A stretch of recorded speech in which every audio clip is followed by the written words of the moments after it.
Recording in progress.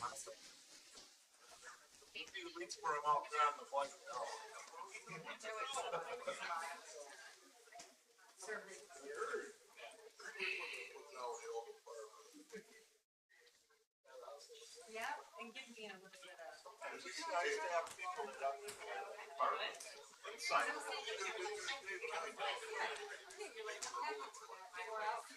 And now I got behind.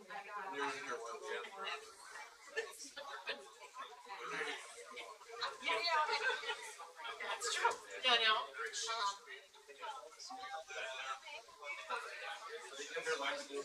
Like, no, you think I'm kidding? I'm not kidding.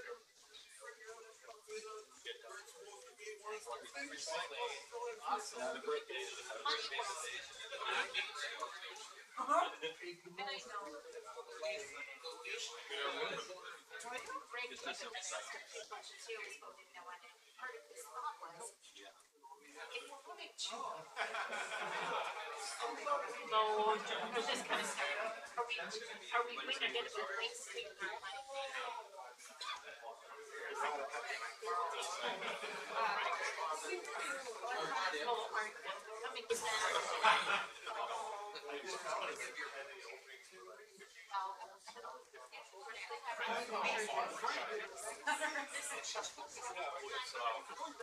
Right, yeah, yeah. I mean, you'll always some able person stuff. Even though stuff has video.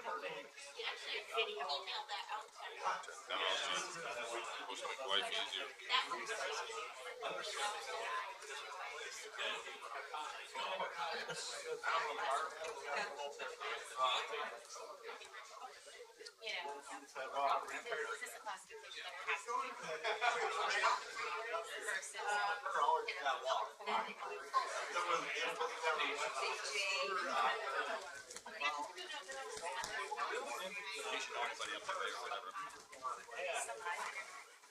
Closer to you.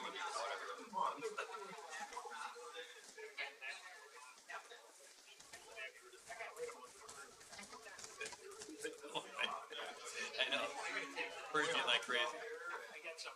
Down here. This one with a roll call. I like the roll call for this. Yours was spelled wrong, but we changed it to 5 and now like listening in on what. 11 and 12. 12. Well, that's what I asked my, cause I thought. That it? That's the last glitch here?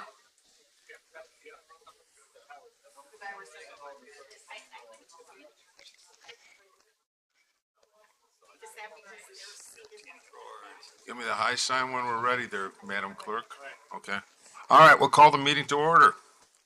Hopefully this works out well yet. You've all got your new iPads with the upgrades here now at this point. So the situation will be a little bit different tonight. When you make a motion, you have to push that you made a motion. And then the second, instead of yelling out the second, you press that you second. You can still say it if you want, but if 3 people do seconds, whoever gets in first is going to get recorded. Wow. It's a race of molecules here.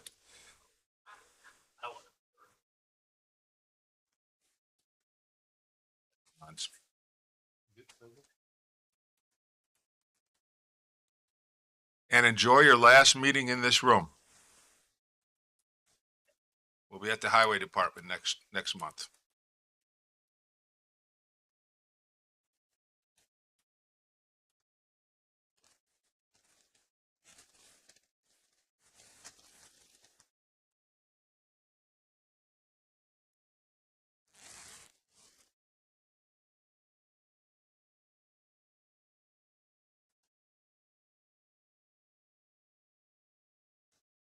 Okay, we have 29 present and 1 absent. Thank you. Let's rise for the Pledge of Allegiance. Mr. Lund, lead us tonight.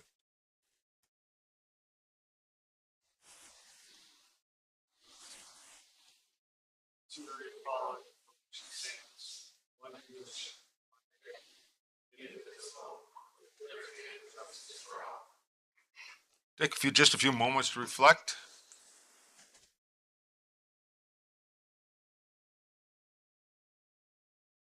Please be seated. Are we in compliance with the open meetings law? We are, Mr. Chair. Thank you. I will entertain a motion to approve the agenda.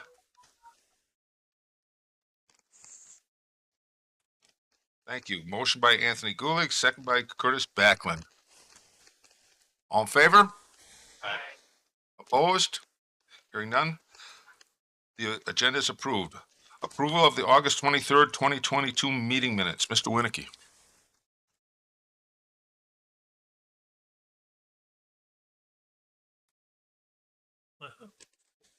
I guess I would move approval of the August 23rd meeting as submitted, but my little thing doesn't have a motion. Yeah, it just says vote on mine too.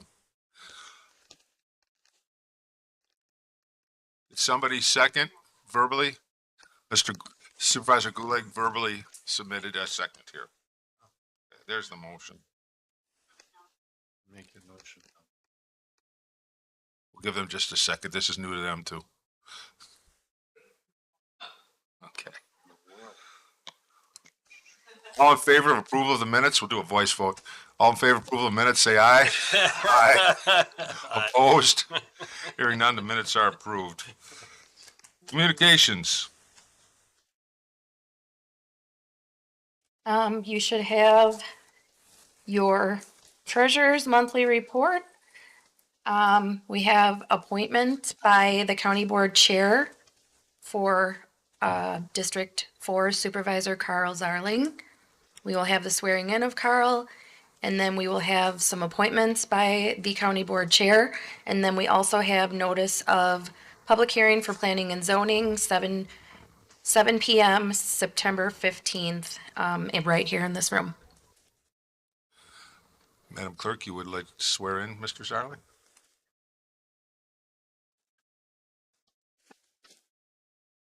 Raise your right hand, please. I state your name. Do solemnly swear or affirm that I will support the Constitution of the United States and the Constitution of the State of Wisconsin, and will faithfully and impartially discharge the duties of the office of County Board Supervisor District 4 to the best of my ability, so help me God. You are sworn. Congratulations. Welcome back, Supervisor Zarling. And appointments at this point is Supervisor Zarling to Human Resources Committee to fill an unexpired term ending April 23rd, 2024. Law Enforcement Emergency Management Committee to fill an unexpired term of April 23rd, 2024. And also Supervisor Jeff Smith to the Home Consortium Board for an indeterminate term, and Wisconsin River Rail Transit Commission as an alternate to fill an unexpired term ending April 30th, 2024. And just for your information, Mr. Zarling will also be filling an appointment to the Economic Development Board, but that takes your confirmation. That will be at the end of the agenda. Public comment. I see we have public comment today. Mr. Reederer, each of you has 3 minutes.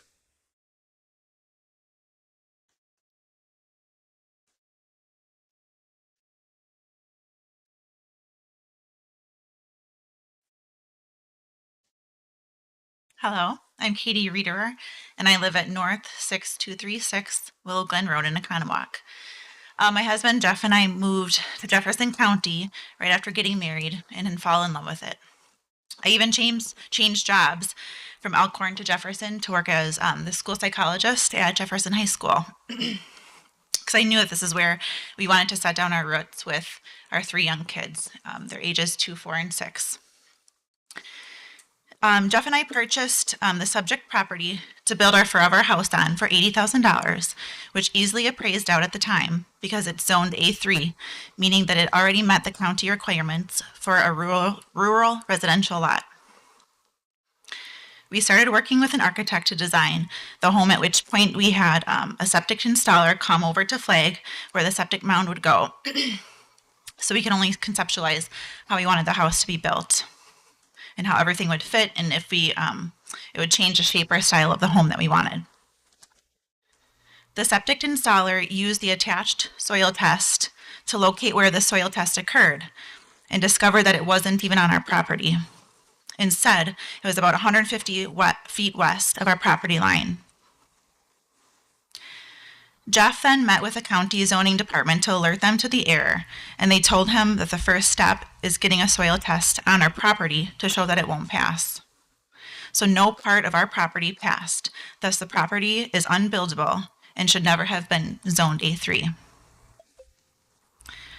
On page 2 of the documents that we provided, with the word conclusions on the top, you can see that it was approved, subject to the county receiving a suitable soil test. By definition, a soil test that occurred on a neighboring property is not suitable to rezone a property to A3.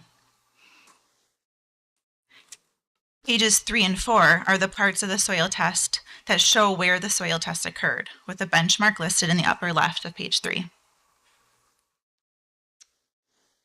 If the zoning department cannot tell by the provided information where the soil test occurred, they should not be rezoning the property based on such a test. If they did their due diligence and said the soil test isn't suitable, we needed new tests to rezone this parcel, then none of this would have occurred. The county zoning department has brought up that they feel that Mr. Richard Reinder's statement saying that the soil test occurred on the east end of the property was all they needed to make such an important decision. Page 7 is the transcript of exactly what Mr. Reiner said, as well as why it would be negligent to simply take his word.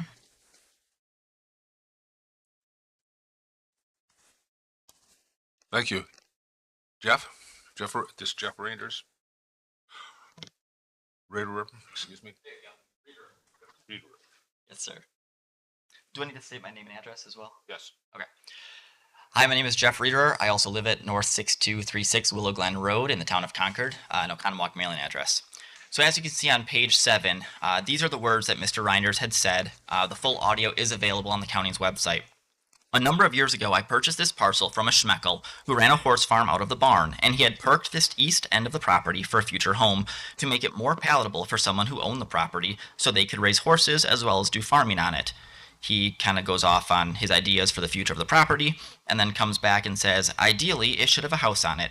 The previous owner had perked the east end of the property for that and found that it should be palatable. End quote. The late Mr. Reinders was not certified, licensed, nor experienced as a surveyor, soil tester, or in any realm of zoning. Furthermore, Mr. Reinders states that he was not even the person who requested the soil test. It was the prior owner, Mr. Schmeckel. This means his understanding of where the soil test was conducted was secondhand at best. If the county relied on the above vague statements made by someone who does not claim to be an expert or even have firsthand knowledge on the topic, the county was clearly negligent in rezoning this parcel based upon that information. We had the property appraised as being non-buildable, which you can see on page 5. The value is shown to be $7,300. Remember, we paid $80,000 for this property. The full amount of damages caused by negligently rezoning this parcel to A3 is $72,700. We have spent the last several months taking actions to mitigate this down as much as we possibly can. We contacted the landowner, where the soil test passed, and negotiated to purchase 0.8 acres to combine to our lot so that we can make it buildable. We currently have an accepted offer to purchase that piece of property, contingent on rezoning it and adding it to our current property. The map of this is found on page 4 and also shows the approximate location of where the septic mound will have to go. The property, soil test, survey, attorney fees, zoning fees, and closing costs are all expenses that we would not have incurred but for the negligence of Jefferson County. However, In doing the work that we have done over the past several months, we have mitigated these damages from $72,700 down to $26,100. Of course, this doesn't include the expenses that we are less able to quantify. We intended to break ground this fall, but cannot due to having to sort all of it out.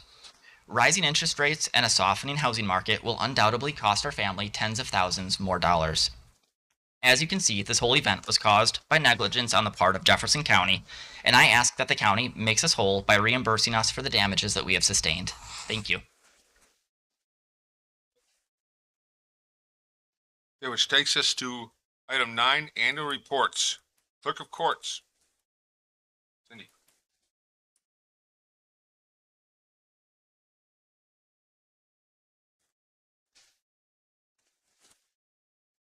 My name is Cindy Humry Insha. I provided my annual report packet last month. I'm going to let it run through. I'm sure all of you have had plenty of time at bedtime to take a look at this information. I tried to include as much information as I could about what we do, who we interact with, what the impact of our role is, and our case numbers, as well as our financial collection efforts. We really are the middle. We don't charge. That's the role of the prosecutor and law enforcement. We are the keeper of the record. Anything that's filed by a party is stored with us. We hold those records pursuant to Supreme Court rule, and we enforce the orders of the court through collection efforts and reporting to outside agencies. So we're doing everything from reporting divorce actions to correcting birth certificates to doing jury management and collection of financial obligations.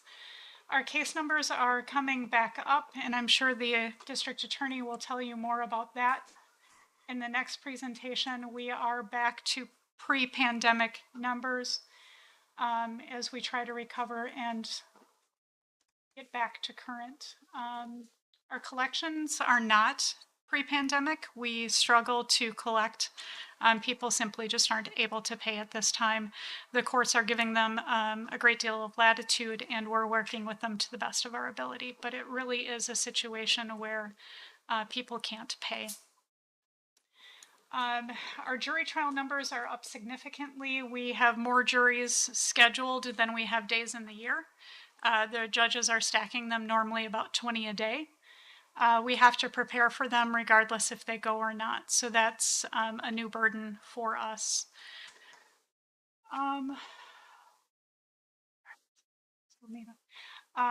Competency examinations appear to be going back up. That's a significant expense to the system, and it delays cases significantly as well. Appeals are currently down, which is a good thing for us. Although we are now interfaced with the Court of Appeals as well. This is an overview of our dispositional information, as well as the next slide will show you some financial information for collection. It's the next slide of where we're at currently. The next slide is some specific jury information. Biggest complaint is $40 a day. We have on average about 10 people who are summoned in that don't appear on any given jury trial day. We summoned 60 in for trial this morning. We had 47 appear. We have to buff those numbers up to make sure that trials go. Otherwise, we're going to have law enforcement going out and taking people off the street. Parking is a huge issue right now for us, as well as accommodating jurors who have physical disabilities. We have interfaced through technology with a variety of different agencies. That's all managed through the Director of State Courts office. We have challenges specifically related to judicial rotation and staff as well as the remodel. Those are by far our biggest challenges right now. And those are our goals. Basically, fill our open positions, make it through judicial rotation, and make it through this remodel.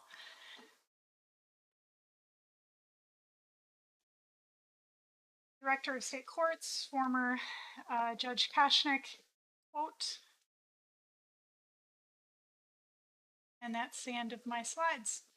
Does anyone have questions? Yes, I do. When was the last time we upped the payment for jury members?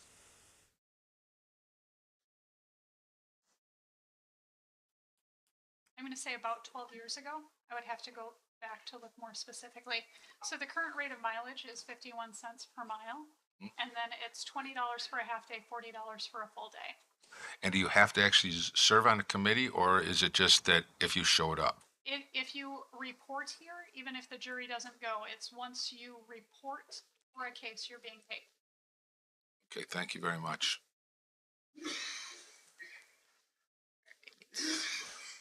Thank you.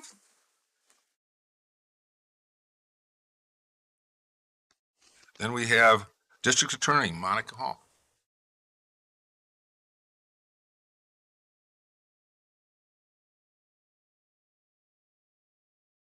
Everybody? It's kind of nice to be on the same day as clerk of courts. We work so close together. COVID did continue to affect us in 2021, almost as much as it affected us in 2020. We had very few jury trials that were actually able to go, and so that further clogged up the system. As you can imagine, folks who aren't facing trial don't always necessarily like to plead and go to jail. So we really are dependent on those jury trial dates to really move cases through the system. Don't mean to talk about 2022 because I know today is about 2021, but the plug really has kind of broken. And now we really are having jury trials almost nonstop. It feels like we have a trial go at least twice a month, if not 3 times a month. We're going to start actually having trials on Wednesdays too, just trying to push everything through the system. That COVID clog was not the only thing that affected courts during 2021. We also saw an increase in crime, or at least an increase in referral for criminal charges almost across the board. I have not conducted any studies, but we saw methamphetamine come into the county along with heroin and fentanyl just as the pandemic hit, and that was a really dangerous combination. So I can't help but think that that likely contributed to an increase in criminal referrals. So we've got an increase in referrals, a decrease of cases being able to move through the system just because of the way that the pandemic worked. We, though, in Jefferson County did a pretty good job of trying to keep cases moving through. The judges used Zoom. We've been working overtime a lot, trying to just move everything through so that we're not as far behind as most counties are. Talking to a lot of my colleagues, we are in actually pretty good shape. Another upside of it is that a lot of the technology we use to make our day-to-day work during Zoom is going to help us through this construction project. We're going to see some of the same things. Trials still need to go forward, and that's going to be affected by the construction, I am sure. But our day-to-day operations will be helped a lot by the use of technology like Zoom. Our judges became experts in using that technology to be able to call cases regularly and keep things moving even when we couldn't be in the courthouse. I can see them continuing to use that as we proceed through these construction days when things are going to be loud or hard to access. Zoom also allowed for a lot more access for individuals to courts in general, people who don't live in the county. It's a lot easier to borrow a phone than it is to get a ride, especially if you don't live anywhere near the courthouse. So our judges have done a good job of learning the lessons from the COVID and continuing to apply those to help move all of our cases through as best as possible. We've continued to operate our treatment courts all the way through the pandemic. I don't know how many of you know we have an alcohol treatment court for people who are charged with drunk driving. We have a drug treatment court for individuals whose crimes are influenced by their drug addiction. So it doesn't necessarily have to be a drug case. Both of those continued all the way through the pandemic. We saw a large dip in the number of people participating in those. We've done everything we can to try to increase participation. Some of that was directly linked, though, to COVID. Folks didn't want to plead during the pandemic. And so if you're not going to plead, you're not going to finish up your case, and you're not going to end up in treatment court. We're starting, though, to see a lot more participation and a lot earlier participation, which is what evidence-based studies have shown makes them effective. One of the areas that we saw a large increase in, too, was in cases of individuals driving without driver's licenses. In a rural county, this is actually a problem. It takes up a lot of the court's time to deal with folks who don't drive with their licenses. So Craig Holler, who is our treatment court coordinator, you'll probably hear from at a different point in time, did work with me and other individuals in this courthouse to make sure that we could have a driver's license restoration program. It's my goal to have the number of operating after a vacation and operating without license cases to go down, not just to resolve them, to have less people being charged with those crimes, because it really does just add pressure to the system that is already so high and ready to burst. The other thing that is affecting courts generally is the lack of attorneys. I know that none of us want more lawyers in the world, but unfortunately we need them. So the county has been working with us. We've been working with the schools. We're trying to get interns to move through. UW-Whitewater has reinstituted their internship programs. We've had a lot of criminal justice undergrads moving through my office, Corporation Counsel, and some of the other areas that use attorneys. Yes, these are undergrads, but hopefully they'll see what we do is awesome and they'll want to start getting on that train. And also we'll see that Jefferson County generally is awesome and will want to stay here. We've also been supporting interns to the University of Wisconsin-Madison, trying to get them to see that practicing law here is an affirmatively good thing to do. Because the other thing that's slowing courts down is a shortage of public defenders, especially. Individuals are waiting a long time to have a lawyer appointed to represent them. So I can keep charging crimes, but we're not going to move them through the system if somebody can't have a lawyer to represent them as they move through the system. So those are sort of all the things that are affecting the criminal justice system from my perspective. The last page that I do have in our annual report that we've never had before was just a quick summary. We had our summer intern from UW-Whitewater put it together for us of sort of how much it cost us in time, effort, to have cases set for trial and then canceled and then rescheduled during the pandemic. Really, this is nobody's fault. I'm not trying to point fingers or say that somebody should have done something differently, but I wanted a quick way for all of you to sort of see what the realities were.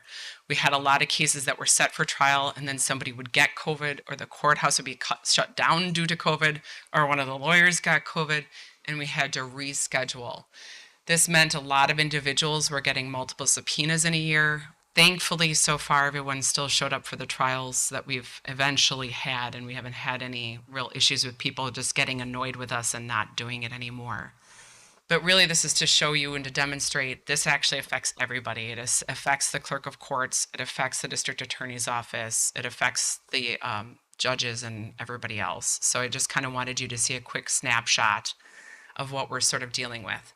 Again, Jefferson County is doing great compared to our colleagues across the state. And really, I think we owe a lot of that to the creativity of our county employees who worked really hard to try to find solutions through all this, and worked together to try to make everything move as smoothly as it possibly could. Any questions? Any questions for Ms. Hall? Any questions? Seeing none, thank you, Monica. Thank you. And we go to item C, Parks, Kevin Weissman.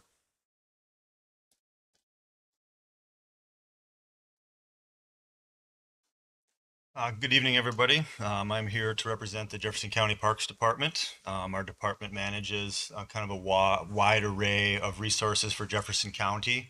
You guys have a copy of our annual report that you received last month to go through, and I'm just going to do a quick highlight of some of our responsibilities, some of our department challenges, and some of our successes.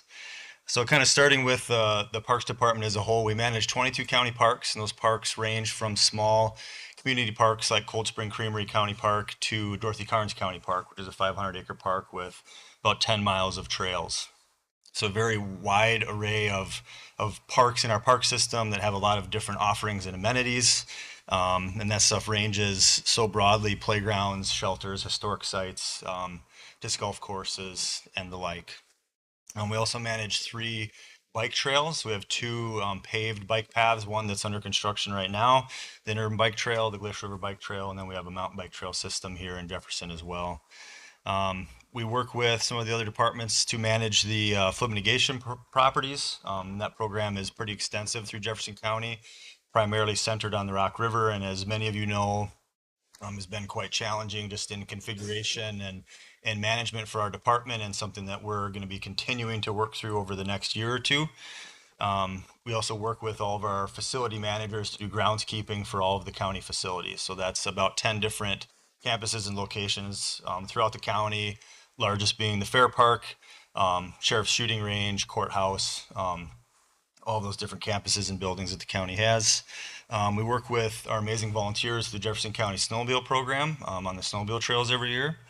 Our Glacial Heritage Area Partnership is kind of a partnership with a lot of our municipalities and the DNR and other resources on things like our water trails. So Jefferson County and the Glacial Heritage Area has an extensive network of lakes and rivers. I think we have 120 miles of rivers and streams, and there's 70 different put-in takeout sites for people to access with boats, canoes, kayaks, any matter of watercraft. Then we also work with our Corp Council on the tax foreclosure properties, so just managing and maintaining those until the county can get rid of them, and making sure we're not getting weed notices from our municipalities, which does happen.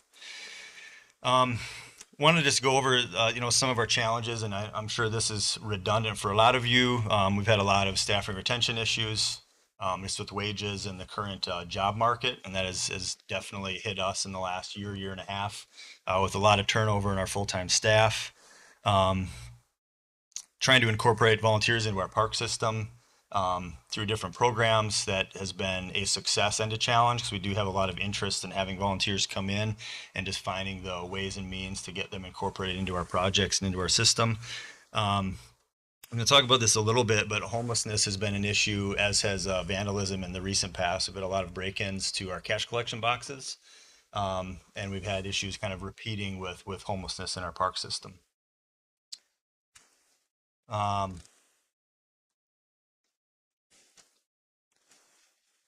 So departmental successes over the last many years, we've had very high rates of park use, high rates of shelter rentals. So we've been close to hitting records every year, records at our dog park for daily and annual passes, records for our campsite rentals.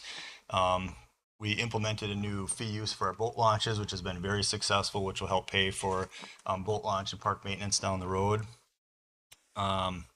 We've had good contributions through donors and other folks for our parks endowment. We've built that endowment up. Our fundraising and grant writing, some of our large projects like the Interurban Bike Trail, have been very successful in grant writing for that. We've been successful in some of our county conservation aids programs, which is actually on the agenda tonight. A new grant that we're applying for, other foundation grants and local community foundation grants as well to fund many of our projects.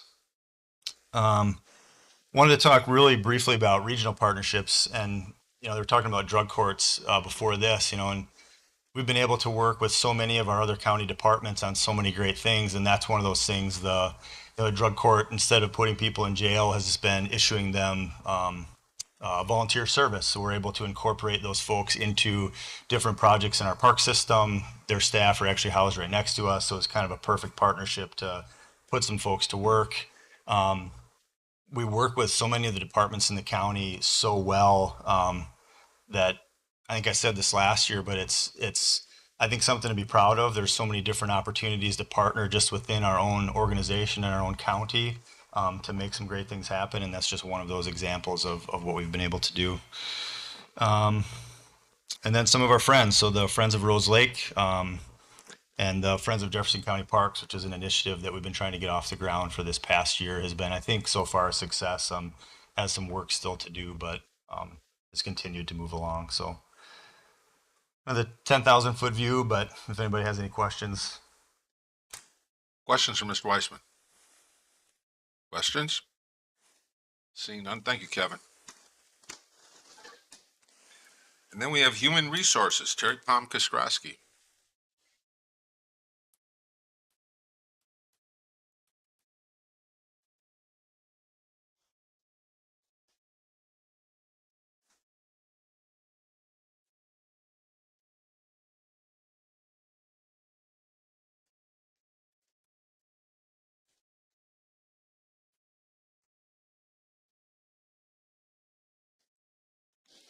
Good evening. I'm Terry Palm-Koskrowski, Human Resources Director for the county. I apologize for not getting my report out to you last month, but it should have been on your desk this evening. I'm not going to go through that report. It's very similar to previous years, just updating the information.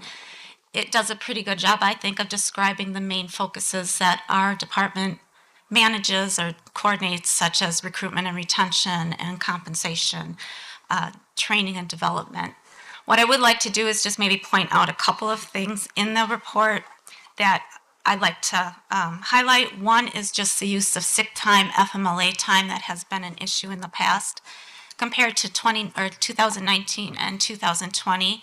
Although the numbers seem high, I'm sure as a manager for us doing the record keeping and human resources, the numbers actually have gone down quite significantly in the last couple since 2021. We'll see what 2022 looks like.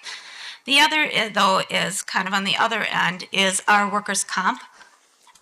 In 2020, it was way down, and I kind of attribute that to probably COVID. We didn't have nearly as many people in the buildings working at that time.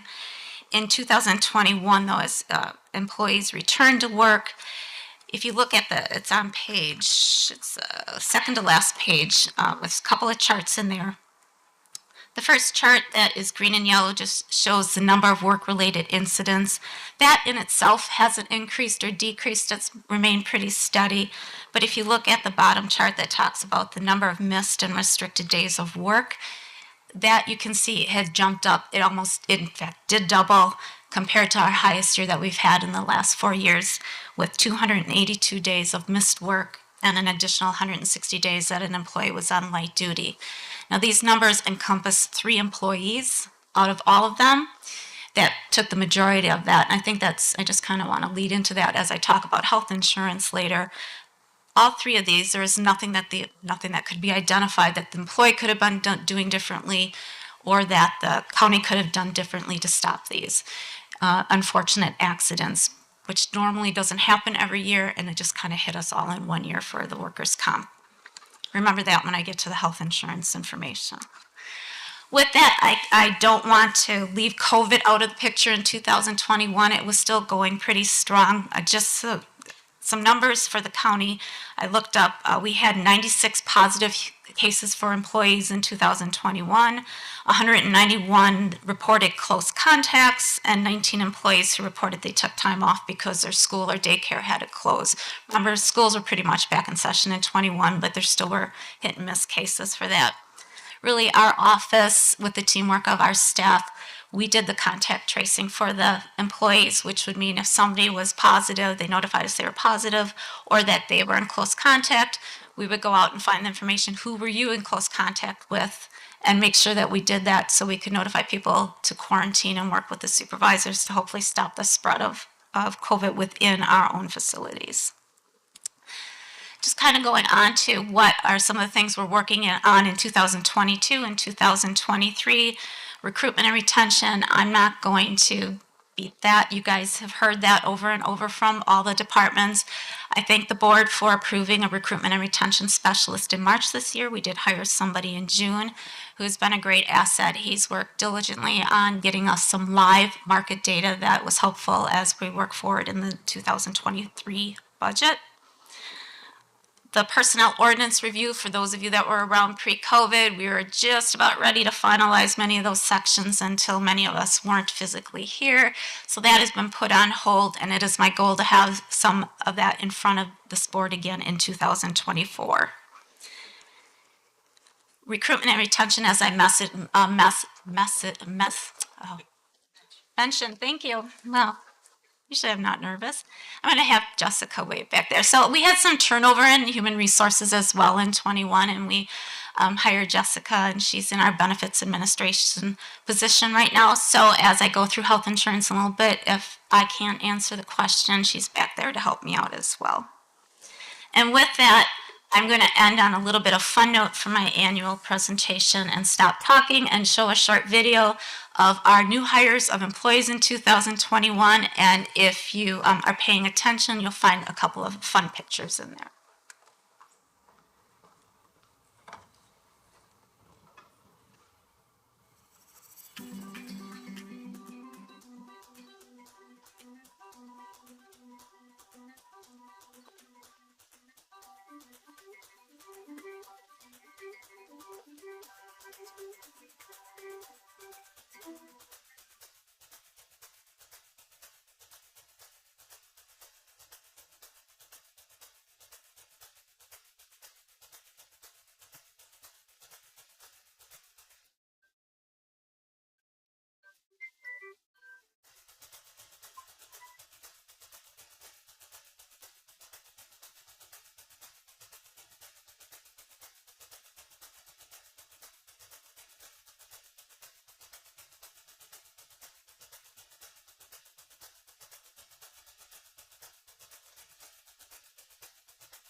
Do you have any questions for Terry?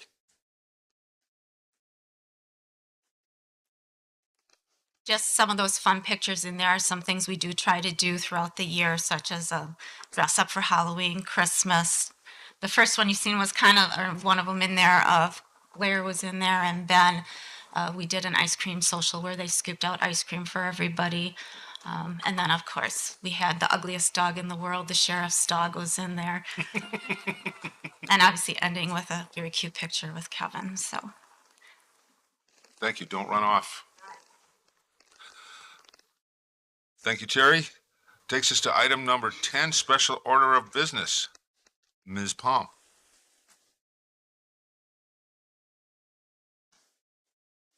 Okay, I'll start the introduction and I'll let Terry take over. So tonight, one of the things we want to talk to the board about was where we're heading with health insurance. Obviously, one of our larger costs as we're a people-centered organization is the cost of health insurance.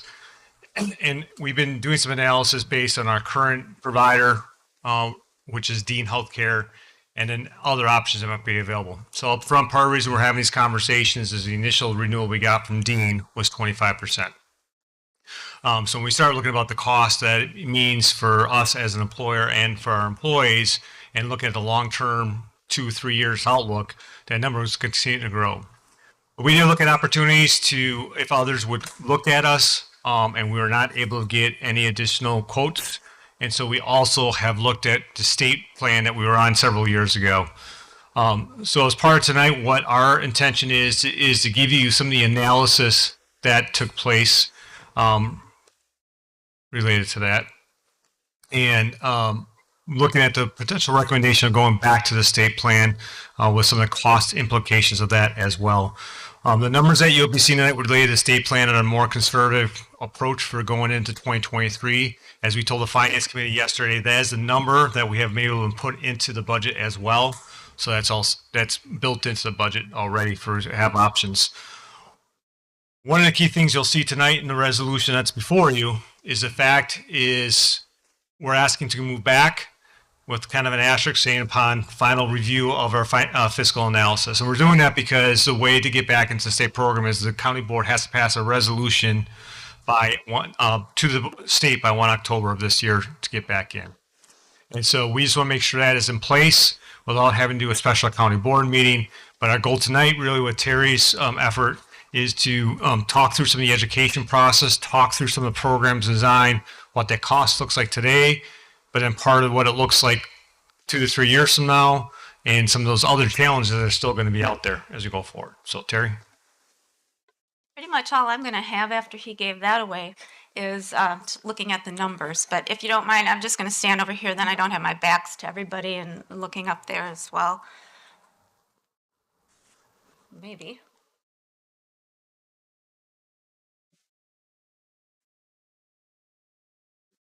Okay, it's just a little slow. So just going real quick, I'm hopefully won't take the half hour as I practiced this, said it would, but a little bit of background to talk to where we were with health insurance and how we got to today, some opportunities and challenges, review the state health plan, a little bit more detail of some of the opportunities and challenges that presents in itself, looking at some the premium comparisons between our current plan with Dean Health and with the state plan with what we project it to be. And then, as Ben mentioned, just some other considerations of alternatives that we can hopefully try to implement to take those costs down for both the county and employees.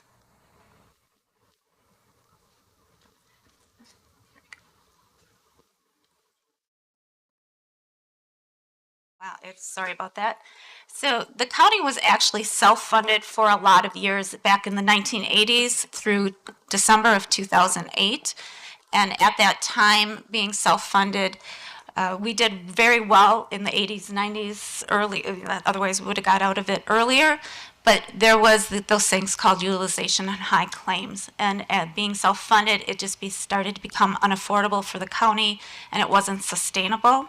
So we were looking at other plan designs to go to, and we did go to the state plan. I'm going to call it the state plan. It's called the Wisconsin Public Employers Health Plan.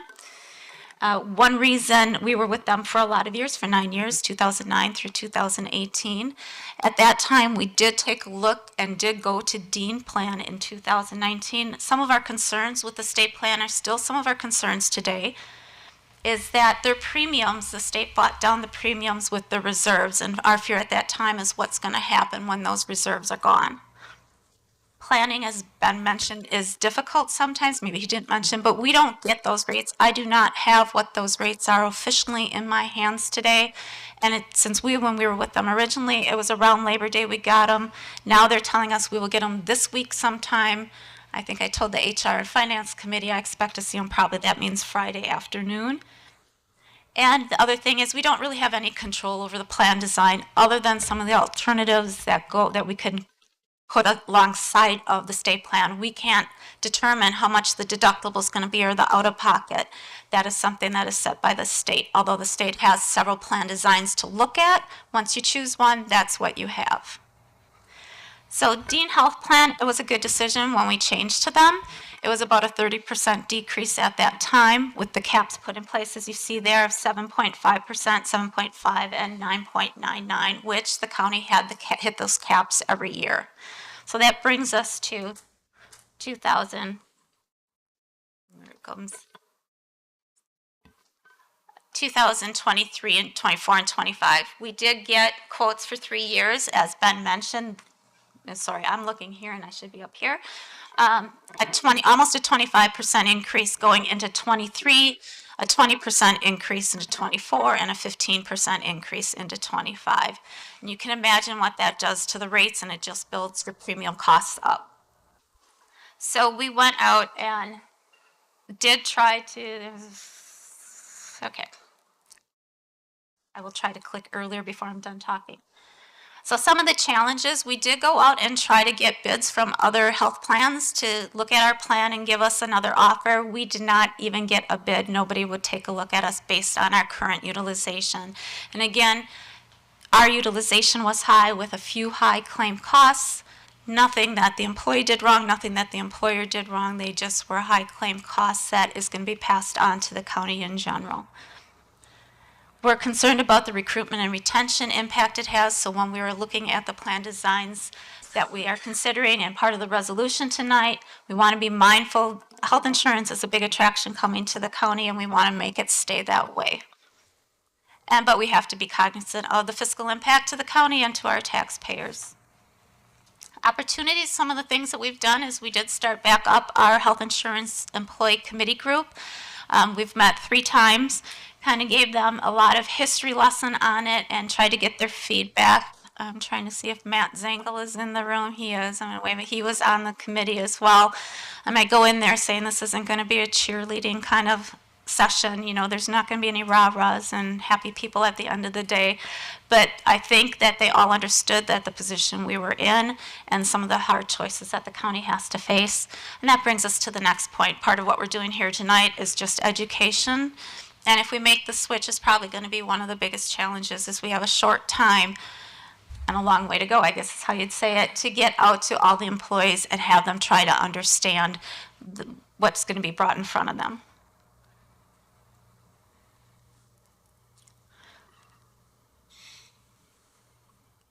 So how the state plan works for the employee is they can choose any plan that's available in the state plan, which is made up of approximately 15 HMOs. They don't have to take, not all employees have to take just Dean or just Quartz or just Mercy or Group Health. You get to individually choose your own plan that you want, but their premiums are going to be based on what plan that they take. So the state has, like I mentioned earlier, several different plan designs, and the one that the county is looking at is the one that's most closely comparable to our current plan with Dean, and that is a $1,500 deductible for single, $3,000 for family. And then employees pay a 10% copay after that until they reach an out-of-pocket maximum of $2,500 for single, $5,000 for family. Once they reach that and they've met their out-of-pocket, there's no additional cost to them as long as their services are part of what's provided in the plan, and then the insurance would pay the rest of that.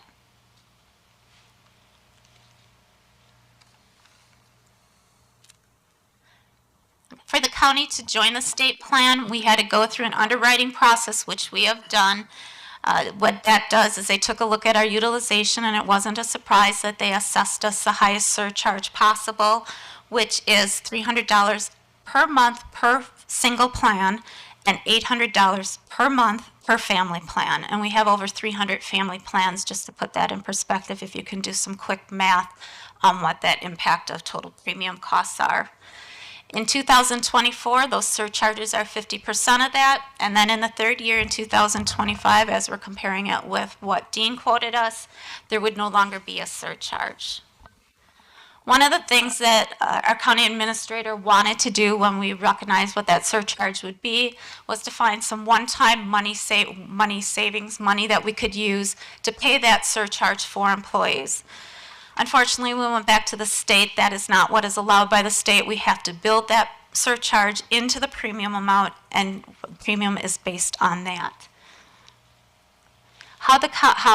One other component of the state plan is what can the county contribute? Why can't the county just pay the majority of the premium in that case? We are set by state regulations that says that we cannot pay more than 88% of the average of the tiers in our plan. And I think the next, and then I was just mentioning again, I think Ben mentioned that this resolution, one reason we're here before we actually have those numbers is because we have to have a resolution to the state by October 1st. And this is our last September board meeting unless we wanted to hold a special board meeting for this.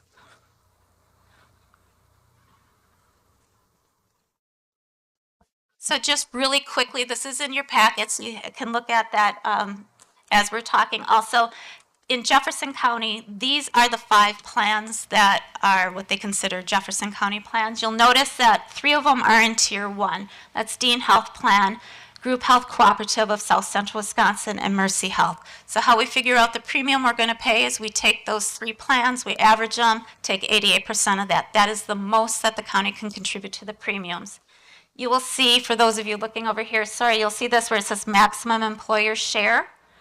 That is what the state has computed for those that do not have the surcharge built in. So if we would not have the surcharge, this is what the state rates would look like today. These are, I am anticipating, are actually the rates that haven't been formally released. We did talk to somebody from the state who gave us this picture. I can't guarantee, because it isn't formally released out there, that this is 100%, but I'm 99.9% sure that this is what the rates are going to be for 2023. By the time I get to the end, I will have this down. So this next screen is going to be just doing a premium comparable between the state plan, and I will go over for the 23, 24, 25, and then kind of a cumulative for those 3 years between what we have today for the state plan, which is the $15,000, $3,000 deductible, and I took the plan that has no out-of-pocket costs to that, comparing it to the state plan, same deductible, but the state plan has a higher out-of-pocket. Remember, that's the copay part. So this top part is 2022, just the total premium to put into perspective of where we are today. In 2023, with a 25, almost 25% increase, the total premium is jumping to almost $2,000. And what I'm putting in front of you, just for simplicity, is these are just family plans. So when you're looking at total costs, there's additional costs for the single plans, but it'll be added on, you know, comparatively between Dean and the state. The county premium, based on that, based on the county paying 90% of that premium for Dean, is almost $1,800, leaving almost $200 for the employee. Under the group health plan down here, with that surcharge, the total premium is over $2,200. The most the county can pay is $2,097, leaving $178 for the employee. Now, I do want to point out this is using the lowest health care plan available, which is Group Healthcare Cooperative. If somebody wants to stick with Dean because they have a specialist that's with Dean, or they want to go to courts, they're going to be paying that difference of that cost, and that premium cost is going to be higher. So yes, employees, if they want that lower cost health plan, some people will need to change doctors, which is never an easier conversation to have. The alternative is we stick with Dean and everybody's paying a higher premium. I don't know a lot about Group Health Cooperative, and that Jessica actually had a lot more information. She actually was covered by that plan. So a lot of the, at least on the southwestern side of the county, many of the providers are covered under GHC. One of the things, they don't have a big line of specialists, and the practice has been, or the history has been, that they have been very good to work with. If somebody has a specialist and they don't have a specialist in their plan, that they will be that they would cover it. So they work very closely. I do know that through with the UW system for specialists. Moving on to 24 and 25, I just want to point out the difference on how you can see the premiums, because in Dean, the total premium is going to continue to increase. This is with their 20% that they told us was going to happen. Versus with group health care, we are anticipating 11.1%. That's what the state put out there on average for the increases in 2024. One of the fears that I said that we had in regards to using those reserves and buying down the funds, my understanding is after 2023, they're down to what the reserve minimum is, which I think is 5% of their premiums. So they will not have those reserves anymore. That's why they're anticipating that hike in 2024 to 11%. But even with that 11% increase compared to 20, with only half of that surcharge, the premiums you can see are drastically different. And then in 2025, with a 15% to Dean and getting rid of that surcharge, again looking at the lowest cost plan, the premiums and the out-of-pocket for employees is about what it is today. So those first 2 years are going to be tough years to get through, and I'm sure Ben will have more to say when he talks about the budget on that.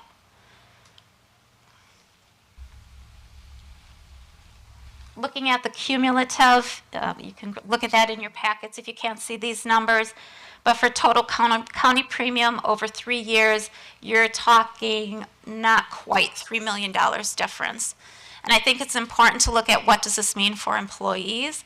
For the employee, for their total premium share that they would pay out of pocket, just for the premium share, we're not going to talk deductibles yet, they would pay almost $8,500 over the 3 years versus about $5,000 with the group health cooperative plan.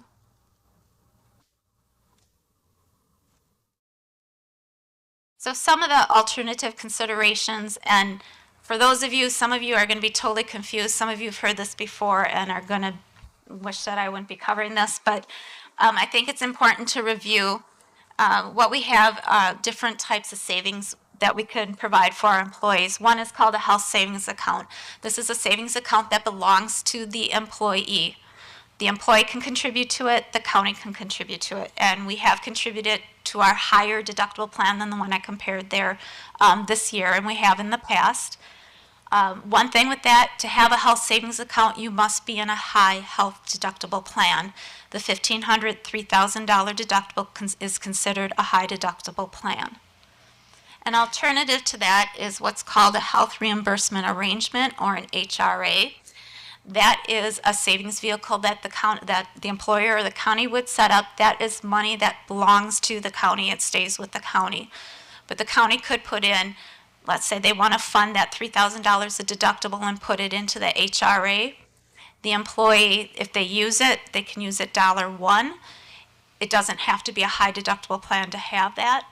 If they don't use it, let's say somebody only uses $50 of it, the rest of that money that the county had set aside for that is retained by the county for future years. One of the things that we are looking at, though, is an alternative form for an HRA. It's called a post-deductible HRA. What this is, same concept as I just described as the HRA, that it belongs to the county, but let's say that $3,000 that we're going to put in, we're not going to put that in until the employee meets their deductible share. So for a family, they spend $3,000, the county might put in $5,000 if you have a true high deductible plan. But the employee has to pay that deductible portion, and that's set, the minimum is set by IRS.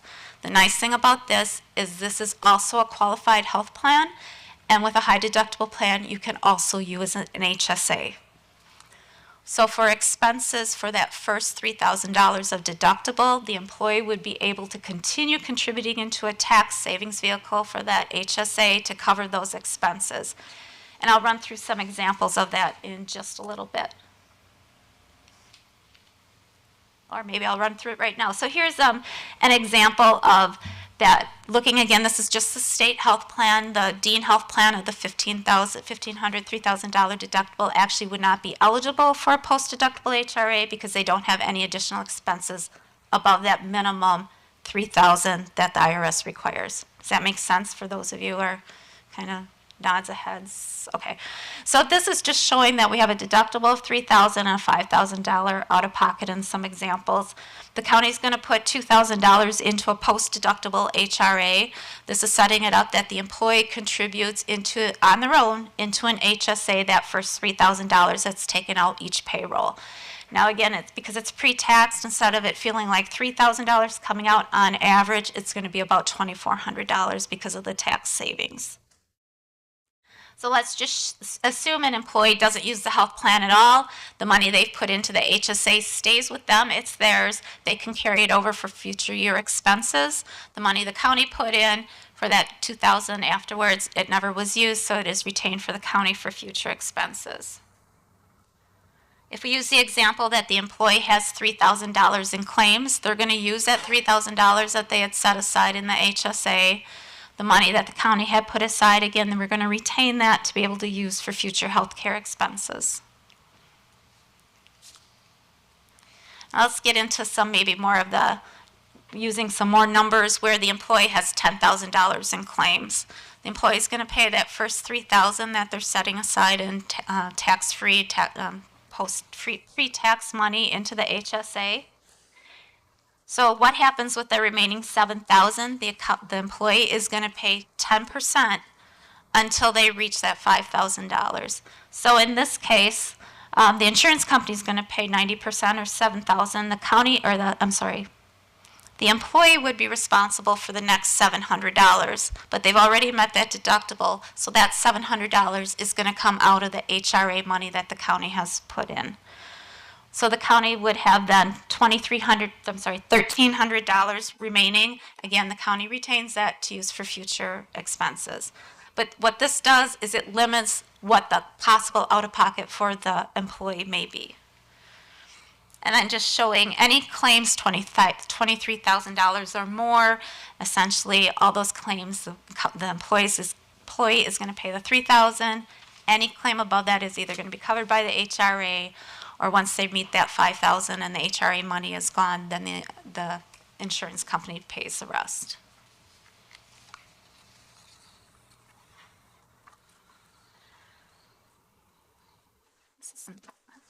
So taking a look at just some comparisons in here, and I'm sorry, this isn't my latest and greatest, but I updated. But this number here, 9,000, this is going to show just a cumulative cost.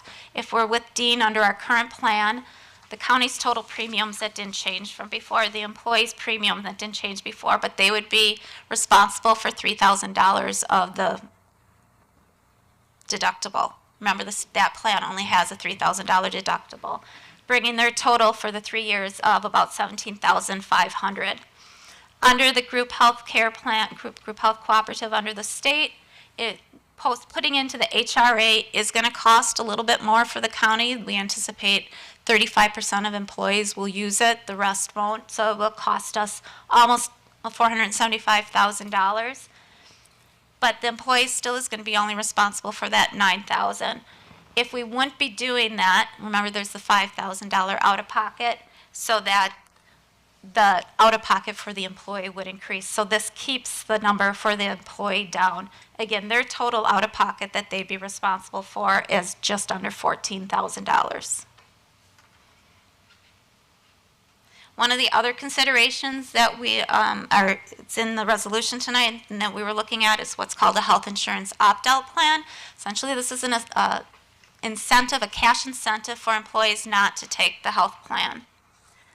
There are several rules that we have to make sure we're in compliance with. One is with the IRS, so that not all employees are taxed if they don't take it. We have to make an offer to everybody. So it has to be done under what's called a cafeteria plan. So we don't get in trouble with the Affordable Care Act. In order to make it work as we're offering it to everybody, there's two things that have to happen. One, the employee has to decline coverage. And the second is that the employee has to provide reasonable evidence to the county that they indeed have other coverage other than an individual market, and that includes to the marketplace. So this isn't something that we just pay employees and we don't care if they have insurance or not. They have to demonstrate that they have insurance for us.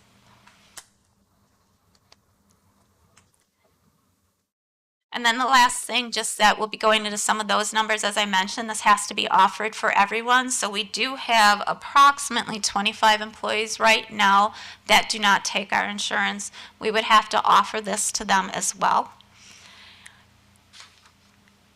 We have to be careful with Medicare, again, as long as we're offering it to everybody and not just trying to rule out people who can take it or not take it.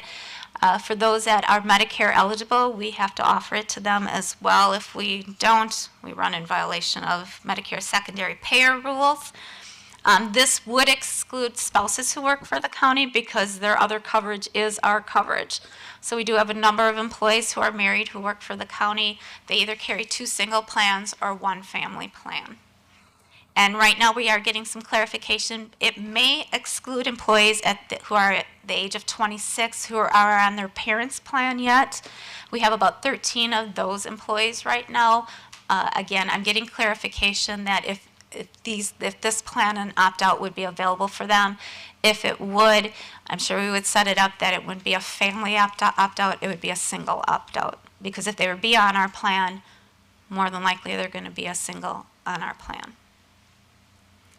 So just some comparisons, taking a look at what this means. Just doing a strict cash payment, not looking at anything else. But let's say we're doing $500 a month or $6,000 a year for an employee as an incentive. If we anticipate about 10% of the employees will take that buyout or opt out, it would cost the county $213,900. It's going to cost us an additional $269,000 for those 25 people I mentioned who currently are not on our plan. So total additional cost is $483,000, but what it does is the reduction in premiums of almost $800,000. So it would save the county little over $300,000. And again, this is a choice an employee might have to make, and it might be a win-win for them to take this versus staying with our plan. The second is throwing in what we call that post-deductible HRA. Going through this, I'm not going to read the numbers to you. You can see this. Essentially what we would do is we would offer them, say, a $2,000, and those numbers aren't set in stone, but $2,000 a month, a year, about $166 a month. But then we would also fund an HRA, and I'm sorry, this is not post-HRA, for that into another employer. So if my spouse, if I leave, I take the $2,000, I go on my spouse's plan, the county would fund, in this scenario, $5,000 into that HRA. They can use that $1.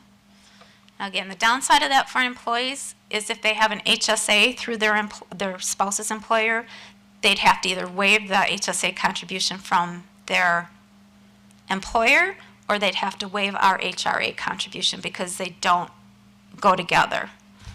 So again, but just taking a look at this, you can see the savings on that of almost $500,000.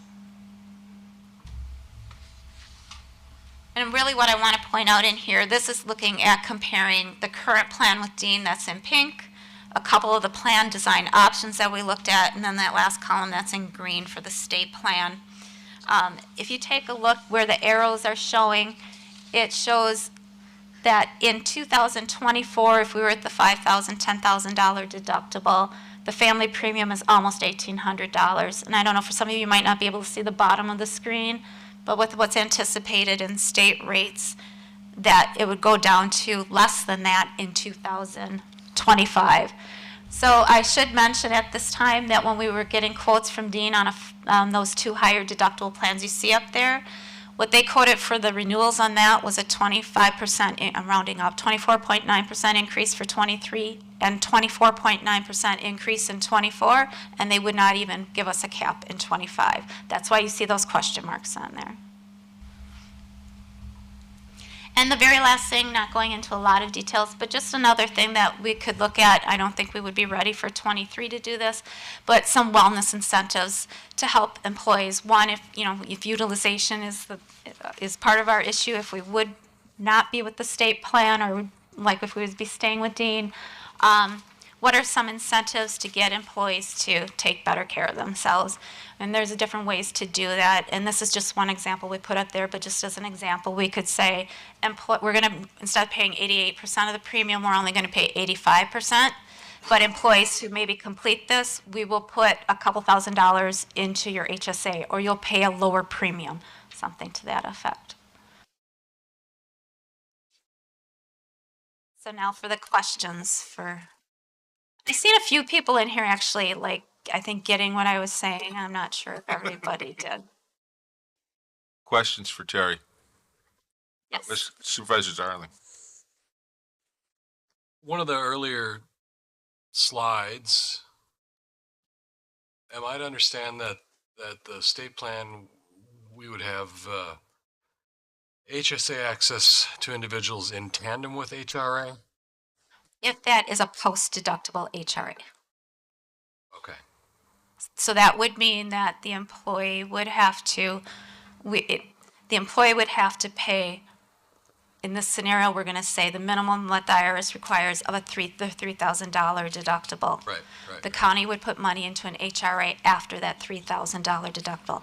That qualifies you for the HSA. So employees that currently are using an HSA, they can continue to contribute to that. I only ask because one of the very late slides, it seemed maybe that was contrary to that there was an either or thing.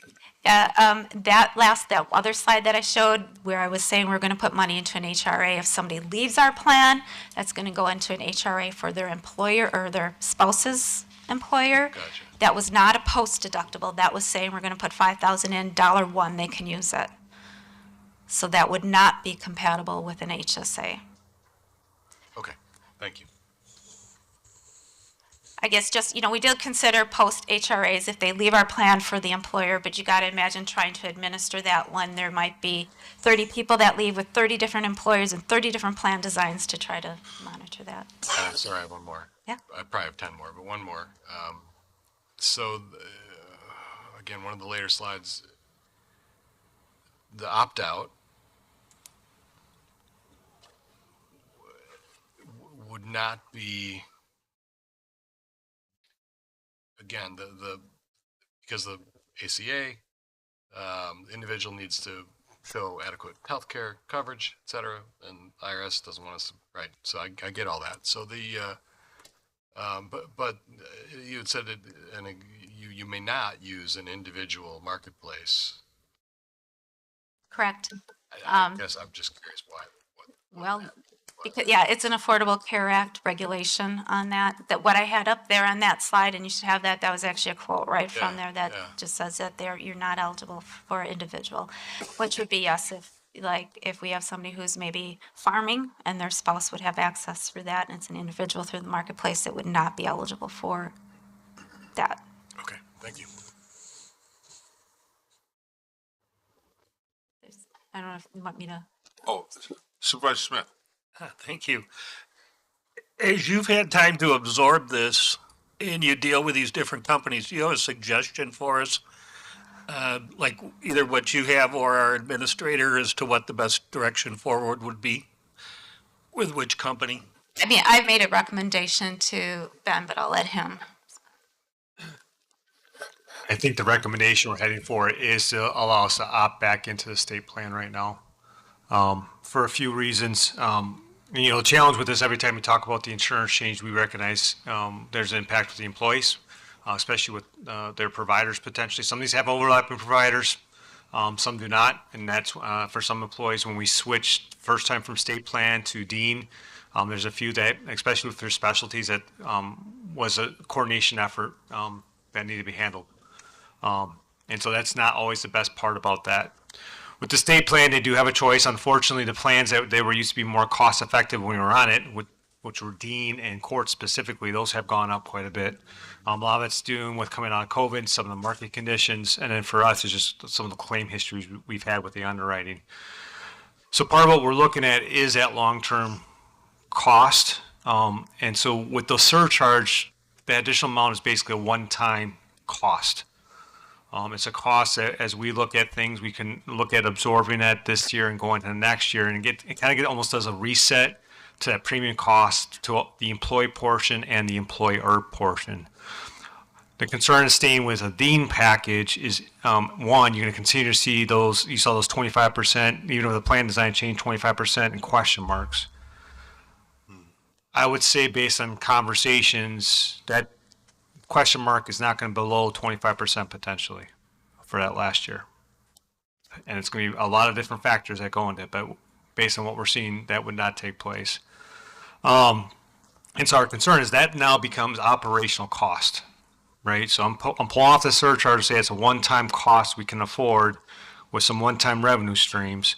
But you start going 25, 20, 14, 25, 14, those numbers dramatically increase.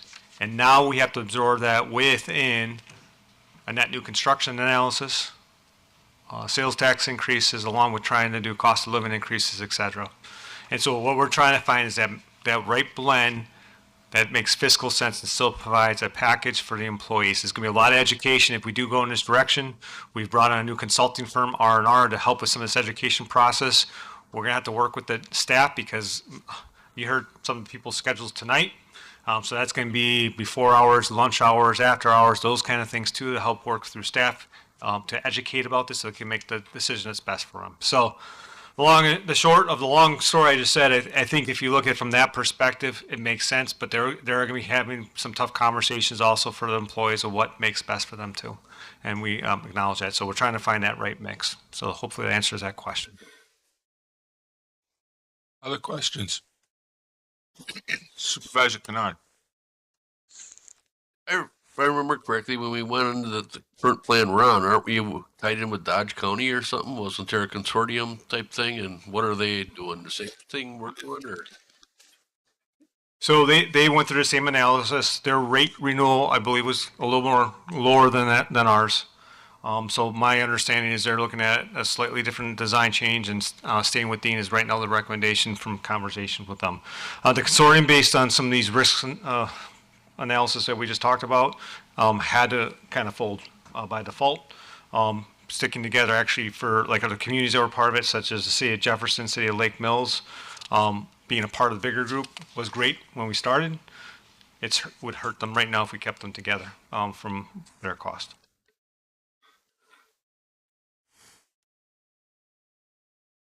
Other questions?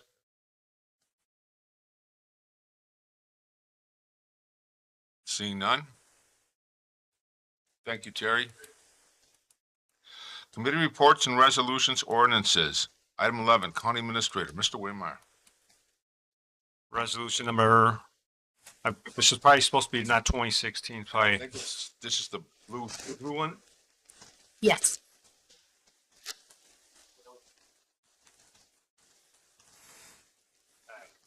Blue sheet number 2022. 38. Approving 2022 limestone crushing and recycled asphalt pavement quotes for the Highway Department. The Highway Department received price quotes from area vendors for limestone crushing and blasting and supplying recycled asphalt pavement material used for highway construction. Vendors who submitted quotes are listed below and will be selected by the county based on price quoted. The quotes were not reviewed by the Highway Committee because they were received after the Highway Committee on August 30th, 2022. The Highway Committee Chair has authorized the County Administrator to present this resolution directly to the County Board to review the quotes listed below. Now therefore, the Highway Department is authorized to purchase recycled asphalt and limestone crushing services and products from the vendors listed above at the quoted price for 2022. As a fiscal note, these funds have been allocated in 2022 Highway Maintenance Account number 53311 and Highway Construction Account number 53312. I respectfully ask for approval of this resolution. So moved. Did we press our buttons? It ain't on. That's why they're. They aren't working again? Okay. All right. Motion by Supervisor Gulig, second by Blaine Paulson. On the screen, that was the Finance Committee for bonds, so be careful. Something's yes. off on the, Okay. for clarity. All right. So the motion was by Supervisor Jekyll and the second was by Supervisor Kennard. Okay, so that's on the record. All right. We'll do a roll call vote. Any questions? Discussion? Otherwise, we'll do a roll call vote, please. I just need a second You to bet. add it. I'm sorry.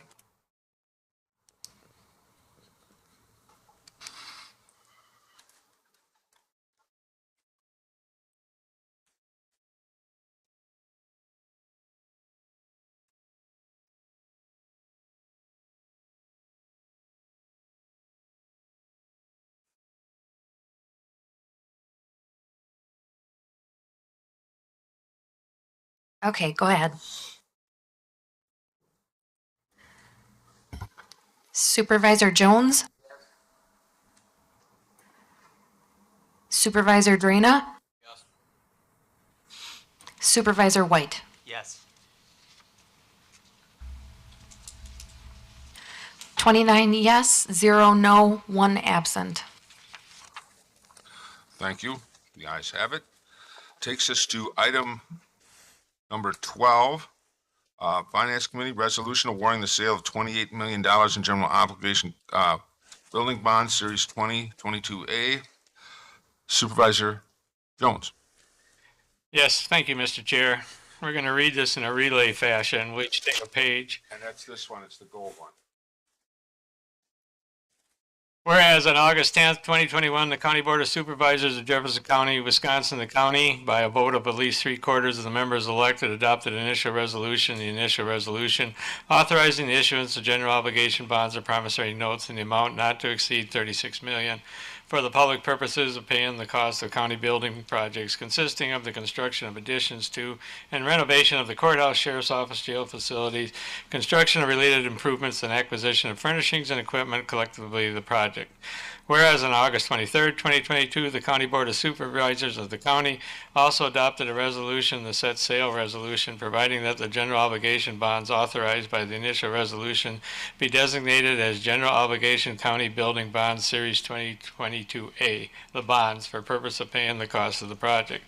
Whereas the County Board of Supervisors hereby finds and determines that the project described in the initial resolution is within the county power to undertake and therefore serve a public purpose as that term is defined in Statute 67.04 Sub 1 Sub B Wisconsin statute. Whereas on October 28, 2021, the county issued $8 million general obligation county building bonds, Series 2021, pursuant to the initial resolution to finance a proportion of the projects. Whereas the county is authorized by the provisions of Section 6704 Wisconsin statutes to borrow money and issue general obligation bonds for such public purposes. Whereas none of the proceeds of the bond shall be used to fund the operating expenses of the general fund of the county or to fund the operating expenses of any special revenue fund of the county that is supported by the property taxes. Whereas pursuant to the said sale resolution, the county has directed Ehlers and Associates, Ehlers, to take the steps necessary to sell the bonds to pay the cost of the project. Whereas Ehlers is in consultation with the officials of the county preparing a notice of sale, a copy which is attached hereto as Exhibit A, and incorporated herein by this reference, setting forth the details of and bid requirements for the bonds and indicating that the bonds would be offered for public sale on September 13th, 2022. Whereas the county clerk, in consultation with Elders, caused the form of notice of the sale of the published and or announced the cause of the notice of sale to be distributed to potential bidders offering the bonds for public sale on September 13th, 2022. Whereas the county has duly received bids for the bonds as described on the bid tabulation attached hereto as Exhibit B and incorporated herein by the reference the bid tabulation. Whereas it has been determined that the bid proposal, the proposal submitted by the financial institution listed first on the bid tabulation, fully complies with the bid requirements set forth in the notice of sale and is deemed to be the most advantageous to the county. Ehlers has recommended that the county accept the proposal. A copy of said proposal submitted by such institution to purchaser is attached hereto as Exhibit C and incorporated herein by this reference. And whereas the County Board of Supervisors now deems it necessary, desirable, and in the best interest of the county that the bonds be issued in the aggregated principal amount of $28 million. Now, therefore, be it resolved by the County Board of Supervisors, and the rest is all the technical jargon, etc. Before I'll make the motion to have this resolution passed, but we'd like to bring Mr. Joe Murray from Elders up front to basically give us some good news. Mr. Murray.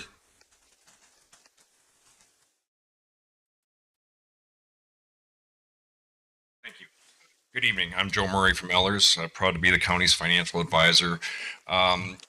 This evening you were handed out a sale day report that summarizes what happened today. I'll go through it quickly. There's a lot of good information in the report, so if you have time and you want to take a look at it, I would suggest you read it, in particular the rating report. It's towards the back. But the county did go through a Moody's rating process and received a AA2 rating, which was affirmed. That's where you've been in the past. So that is reflective of your very strong financial position. So that was a good news, and the lower or the better your rating, the lower interest rates that you receive. Today, on your behalf, we received 8 bids for the sale of $28 million general obligation county building bonds. The second place bid came within 2 basis points, less than 2 basis points. That's 0.02% from the highest bid or the lowest bid. So that shows there was a lot of competition. 7 of the 8 bids were within 6 basis points. So they were all clumped up very close together. They all came in well below our projected interest rates. And this shows that there was a lot of good competition and interest to buy these bonds today. The low bid came in from Hilltop Securities at a true interest cost of 3.6781%. When I was before you a month ago, we had projected that the true interest cost was going to be 4.52%. So this came in 84 basis points lower. So what does that mean? The good news is that means that it's going to cost The net interest cost will be almost $2.6 million less than what I told you was going to be at your August meeting. So that's very good news. Also, the winning bid was a premium bid. This is where the underwriter puts higher coupon interest rates on it so they can sell it easier to the investors. And in return for that, they provide cash up front to the county to help lower down those interest costs for the true interest cost. Based on the premium bid for 2023, the premium will be roughly $1.2 million to help pay down interest cost associated with it. There's another $438,000 available for 2024. So in total, the premium the county received was $1.6 million. That's lowering the true interest cost or the net interest cost to you and the taxpayers. We also, when we did the structuring, we anticipated it would be a discount bid. This is where the underwriters take their compensation up front by paying you less than face value for the bonds. But with it being a premium bid and they're getting their compensation directly from the investors that they're selling to, that allowed $353,000 to go back into your project funds. So combined with the proceeds from the 2021A bonds of the $8 million, and today the county now has just over $36,138,000 available to fund the project here on this building. So that's also good news. If those funds aren't needed, the county can apply those for debt service when you're done with all the project. Also, but when I was before you, the anticipation for the increase in the debt service tax rate was going to go from 44 cents in this year up to 50 cents, or a 6 cents increase based on the bids that we received. The increase is only going to be 3 cents, from 44 cents to 47. Also, before you last time, we had projected that the total cost for the debt associated with this over the whole 20-year life of all the debt issuance on a $250,000 equalized home was going to be $1,258. Based on these numbers, it's now down to $1,199. So it's a $59 savings from what we had projected roughly a month ago. So overall, the news was very good. As I said, we didn't complete this document until this afternoon because we had to get the bids received, but I'd be happy to answer any questions you might have, but I think the news were all very positive. Questions for Mr. Murray? Questions? Seeing none, thank you for good news. Thank you.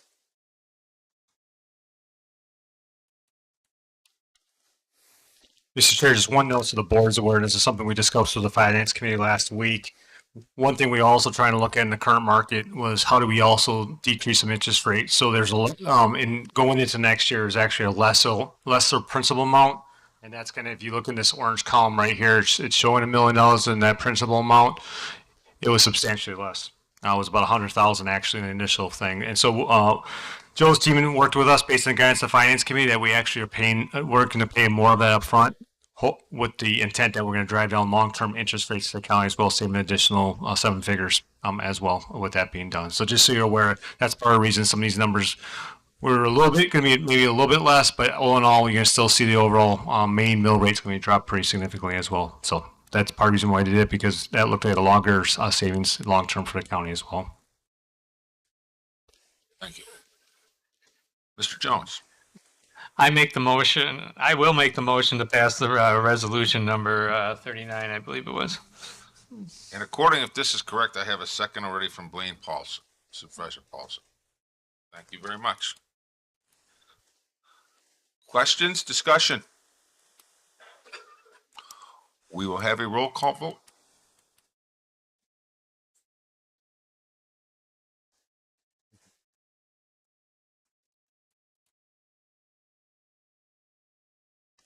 Supervisor Jones? Yes. Supervisor White? Yes. Supervisor Drana? 29 yes, 0 no, 1 absent. Thank you. It passes. which is good since we started digging the hole already. Thank you. Okay, takes, I gotta find all this paperwork here. Resolution B, considering disallowance of claim by Don Kernan. Resolution number 2022-40. The claim by Don Kinderman has been made against Jefferson County for monetary damage, with such claim alleged to be caused by workplace conduct involving Ms. Kinderman and her supervisor. The Jefferson County Corporation Council is recommending disallowance based on the finding that the county has no liability for this claim and is not legally responsible for alleged damages. This resolution formally denies the claim filed against Jefferson County and directs the Corporation Council to give the claimant notice of disallowance. The Finance Committee considered this resolution on September 7th, 2022, and recommended forwarding to the County Board for approval. Fiscal note, this matter has been referred to the Wisconsin Municipal Mutual Insurance Company, WMIC, and will be resolved in accordance with terms of the county policy. Mr. Chair, I move for passage of this resolution. And do I have a second? Second by Supervisor Johns. Questions? Discussion? Seeing none, all in favor of this resolution, say aye. Opposed? Hearing none, the resolution passes. Takes us to resolutions considering the disallowance of claim by Jeffrey and Catherine Riederer. Resolution number 2022-41. A claim has been made by Jeffrey Reeder and Kathy Reeder against Jefferson County for monetary damages, alleging that Jefferson County misrepresented the soil suitability for construction of a septic system, and as a result, the claimants cannot build a residential structure as intended. The claim has been reviewed by the county insurance carrier WMIC, and it was recommended for disallowance based on the finding that the county has no liability for this claim and is not legally responsible for the alleged damages. This resolution formally denies the claim filed against Jefferson County and directs the Corporation Council to give the claimant notice of disallowance. The Finance Committee considered this resolution on December 7, 2022, and recommended forwarding to the County Board for approval. Fiscal note, this matter has been referred to the Wisconsin Municipal Mutual Insurance Company, WMIC, and will be resolved in accordance with the terms of the county policy. Mr. Chairman, I move for passage of this resolution. Do I have a second? Second by Supervisor Jaco. Discussion? Questions? Supervisor Brogler. Could Corporation Council just review this process, because it sounds rather definitive, but it's truly not? What Supervisor Brogler is referring to is the process that the county undertakes when considering a claim for any type of damages or liability brought against it. If you've been on the board for any period of time, you've seen these resolutions quite regularly. Filing a claim against the county seeking damages for a cracked window or damaged vehicle because of a pothole or some type of highway or park operations where a stone was thrown from a mower. What the process is we try to get these in front of the county board as soon as possible, meaning the resolution to deny the claim, because that stops the statute of limitations for being able to sue the county. If we don't do something like this, normally it's a 2-year time period that the claimant has to file a lawsuit against the county. If the county board formally denies it like this and we give notification to the claimant, then they only have 6 months to sue us. That puts us in a better position as far as record keeping. I know our finance department likes to keep track of how many potential lawsuits we have out there, and this shortens the time period to 6 months. So that's one of the benefits of passing a resolution like this. What Mr. Brogler is focusing on in his question is, what does that mean for the claimants? Does that mean we send them a notice of disallowance and that's the end of it? Well, not totally. What we do is we put in a letter, and I think this was at the direction of the county board many years ago, where the claimant is given notification in the denial letter that I'm going to send to these claimants that they can still work with our insurance company and try to resolve the claim. If the insurance company believes that there's some type of payment appropriate, that can happen. But for the purposes of stopping the statute of limitations, that's why I routinely ask the county board to deny the claim, and then we can work on resolving it later. Now, that doesn't mean that there's going to be any resolution or payment, but it just means that there is potentially some negotiations, and the letter directs the claimant to present evidence or whatever they want to present to our insurance company to consider their claim. Does that answer your question, Supervisor Brogler? Other questions? Supervisor Kennard. I'll abstain since they're a client of mine, I guess. questions? Supervisor Roberts.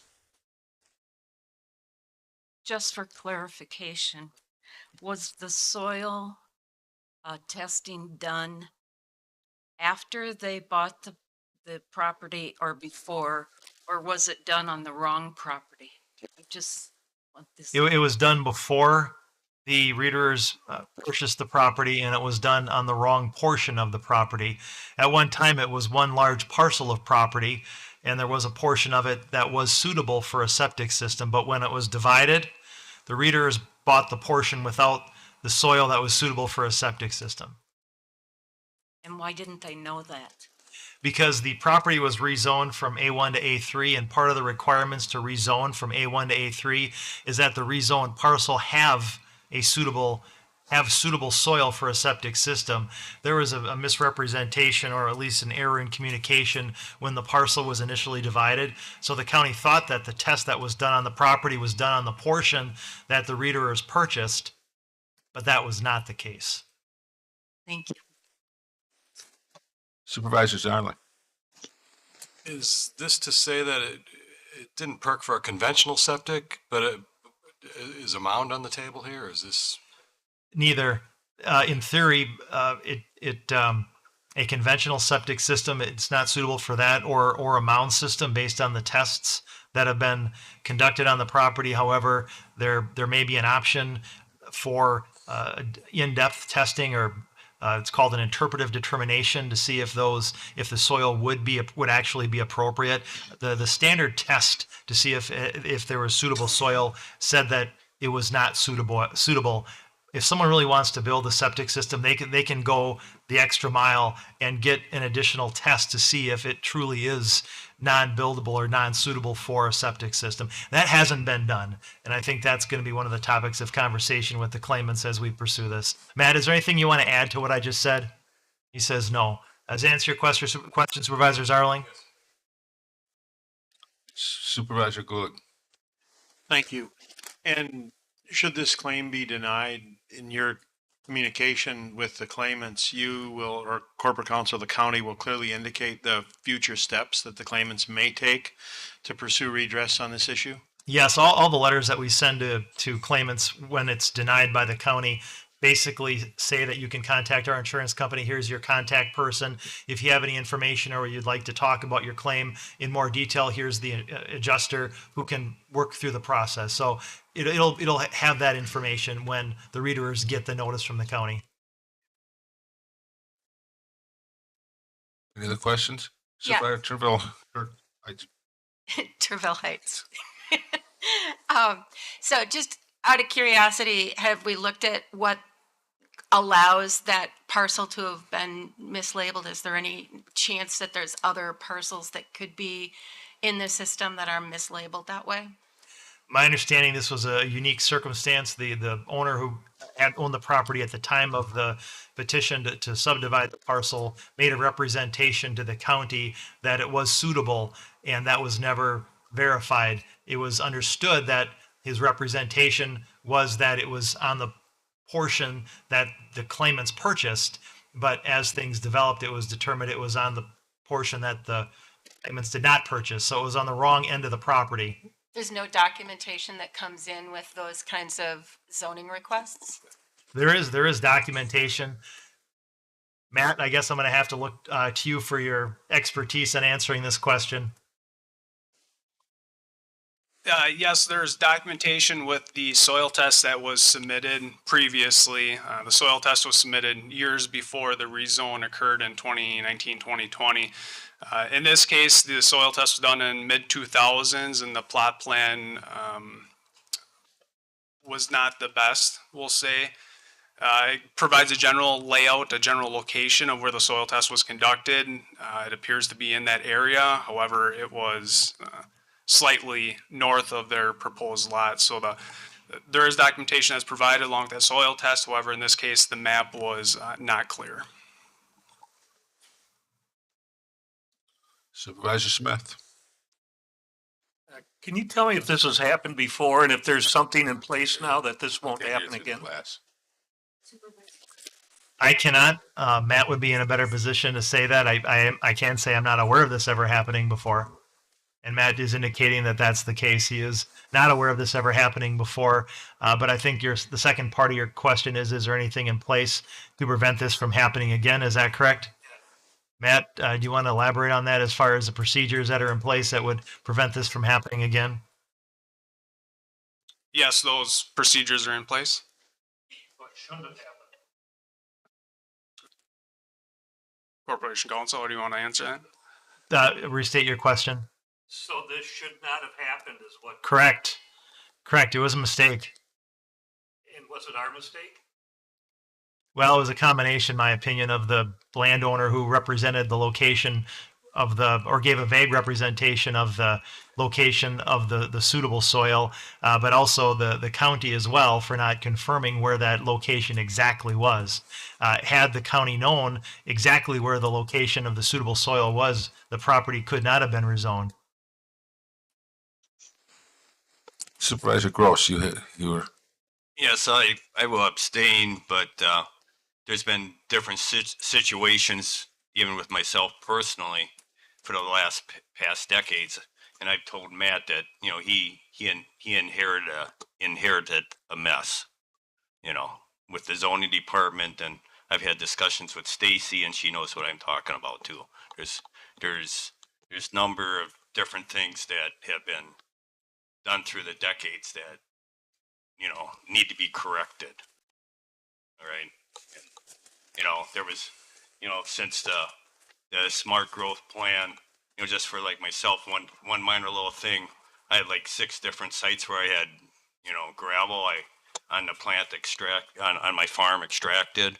And as of last year, during the smart growth plan in the early 2000s, I spent, thousands of dollars on a reclamation plan on one site. And as of 2020, the DNR just said, okay, you don't have a pit anymore. So, I mean, this stuff just constantly goes on. Point of order or clarification. I think Supervisor Martin had her hand up first. Supervisor Christensen. Point of order. If a supervisor abstains, is it permissible for that supervisor to comment or be a part of the discussion? Well, it's already happened, so. If the notification of abstention is given prior to discussion, then the supervisor should abstain from discussing. That's correct, but it's already occurred, so. Now Supervisor Martin. Thank you, Mr. Chair. I'm a little bit torn about this, and I just would like some clarification. If we vote not to approve this resolution, what are the potential, can you walk through that scenario, same type of thing as if we do vote to approve it? Thank you.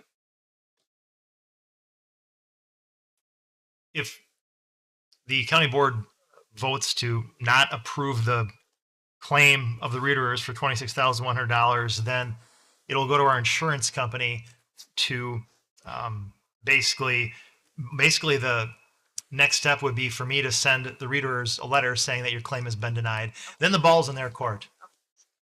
I'm sorry, I guess I didn't make myself clear. If we vote to approve what they're saying, what are the potential ramifications? I'm sorry, I didn't make myself clear. No, that's fine.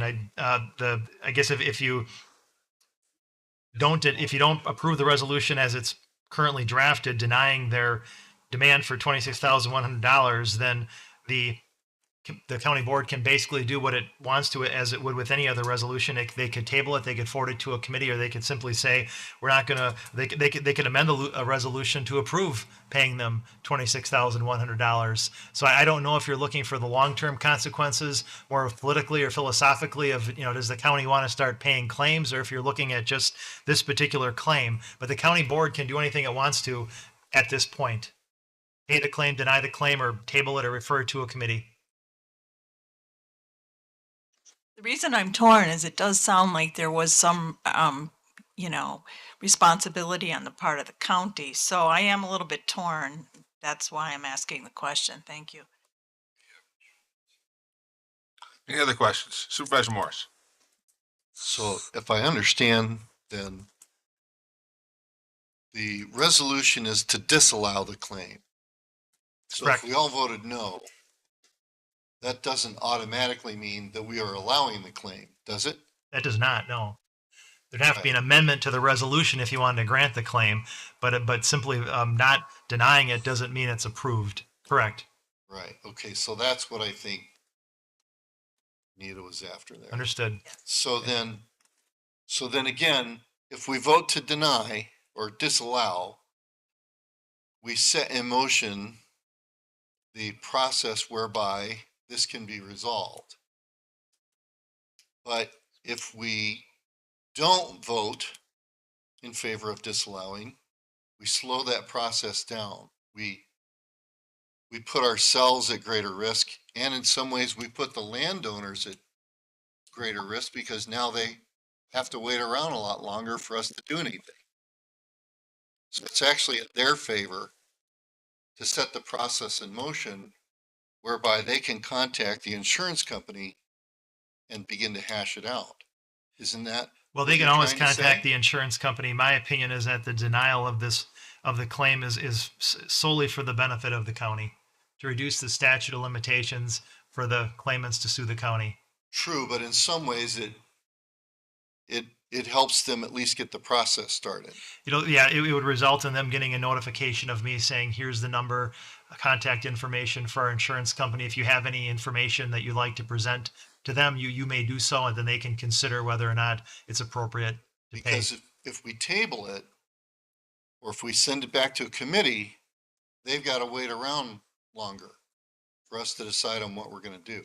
They do, but that doesn't prevent them from stopping the insurance company and contacting the insurance company either. Okay. Thank you. Anybody else before I let somebody speak a second time? Anyone else? Yeah, Mr. Gulick. Yes, thank you. If we,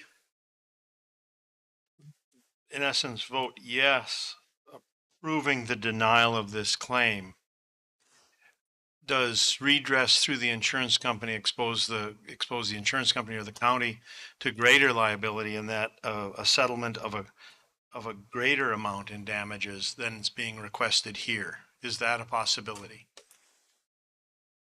At this point, no. We have a number on the table, but in theory, if the county is sued in court, if a legal action is filed, then they can file a claim for whatever amount they think they can prove. But I don't think a denial, my opinion is that a denial of this claim isn't going to result in increased liability to the county. Thank you. Supervisor Smith. At the point we deny this and send them to the insurance company and the insurance company denies them, their option is going to be to, come up with $10,000 or whatever and pay an attorney and then sue us and drag this out for who knows how long. So, I don't know, if we were to send this to committee, what committee would we send this to? Finance. Finance, that's where it came from. Okay. So to think that we're somehow doing them a favor by denying this claim, I'm not buying that anyways. Well, I understand there's a lot of discussion, and I can see the hesitation of the county board members. One solution that I'll offer is that the county board take action on this, denying it, but include a requirement that it be referred to finance committee for further consideration as far as settlement, because that would at least not just put the burden on the claimants going to the insurance company. There still would be some county involvement. That's one option. Or the county board could table it for next month if there's more discussion that needs to be had, if there is some uncertainty. So if any of those options sound good, then I'd ask a supervisor to make a motion to that effect, or simply move to approve I think we already have a motion to approve it, but take action on the pending resolution before the board. Supervisor Brogler. This is a history question. The point of all of this is to send it to the insurance company to deal with all of this, but I don't recollect ever us not disallowing these since I've been on the board. I don't know if anybody else has if we've never not done this. That's correct. Since I've been here, I don't ever remember the county board not denying a claim. But if there were concerns with the county's responsibility. There was discussion, as is being had tonight, that the insurance company should work with the claimant and perhaps resolve it if resolution is appropriate. Mr. Waymire. So two quick comments on the process. There have been times since we have been here that we have denied claims that have eventually settled as well. So point number one, so that everyone's aware of that. Point number two, I also want to make sure everyone understands when they hear insurance companies, people have different thoughts of insurance companies. So we belong to a mutual insurance company. We're actually part equity owners in the insurance company, just so everyone's aware. So it's not a traditional go and they look through the claim, go through that. 3 or 4 of us are on the phone with our adjusters, quote unquote, case managers on a routine basis for various claims. It's made up of counties and cities within Wisconsin, about 20 of us, the big ones typically, including the stadium districts for both American Family Field and Green Bay. So it's a different company, just so everyone else is aware. So it's a kind of a different process as well. But I want to make sure everyone also aware is that there has been cases where we've gone through and done this process tonight, but we've reached out to have conversations to make things right if we thought it was in the best interest of everybody. Any other questions? Meg? Is based on what you were just saying there, is there, perhaps a reason to recommend that this get that kind of attention rather than just winging it and saying disallow and we don't know what happens to it? I mean, you had mentioned something about amending the resolution to send it also back to finance for it to get some additional guidance. Is that my understanding of how that works? That would be an option. Yes.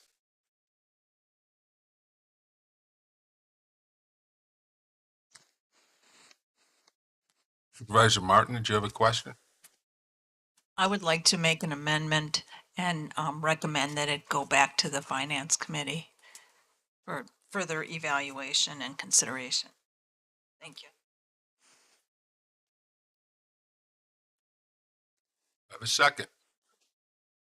Oh, I'm sorry, I forgot. I have a second to the amendment. Yes, it needs a majority vote, so that be a voice. So, discussion on the amendment.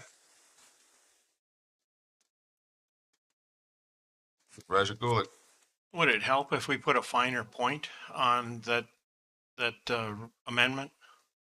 You can amend the amendment if you can get a second. What I'm looking for is to give the Finance Committee some clear direction from what we've heard tonight. What I've heard tonight is that the claim as presented seems to me at least a bit more complex than the executive summary presented. I'm not trying to suggest that the executive summary intended to misrepresent the claim, but that the claim itself is more complex. I heard, if not in direct words, but something perilously close to county liability and county involvement in some sort of liability. So I'm thinking it might help the Finance Committee if we put a finer point on how to review this or how to pursue it. I don't know what that finer point would sound like, so it's not at this point a friendly amendment. Any other discussion on the amendment? Supervisor Brogler. Is the amendment to send it straight back with not doing the disallowance? Or are we, because Corporation Counsel said disallow with the recommendation that the Finance Committee work on it. I'm not sure which one. That was one of my options, but from what I understood from Supervisor Martin, she's making a procedural motion to send it back to committee. That's how I understood it, yes, without voting on the main resolution.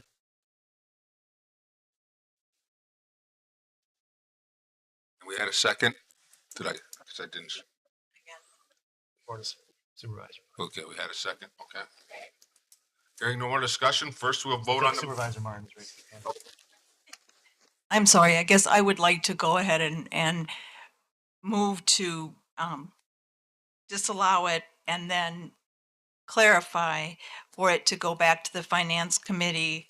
And I'm not sure the wording that Supervisor Gulick said, but for the Finance Committee's direction going forward on this claim. something like that. Thank you.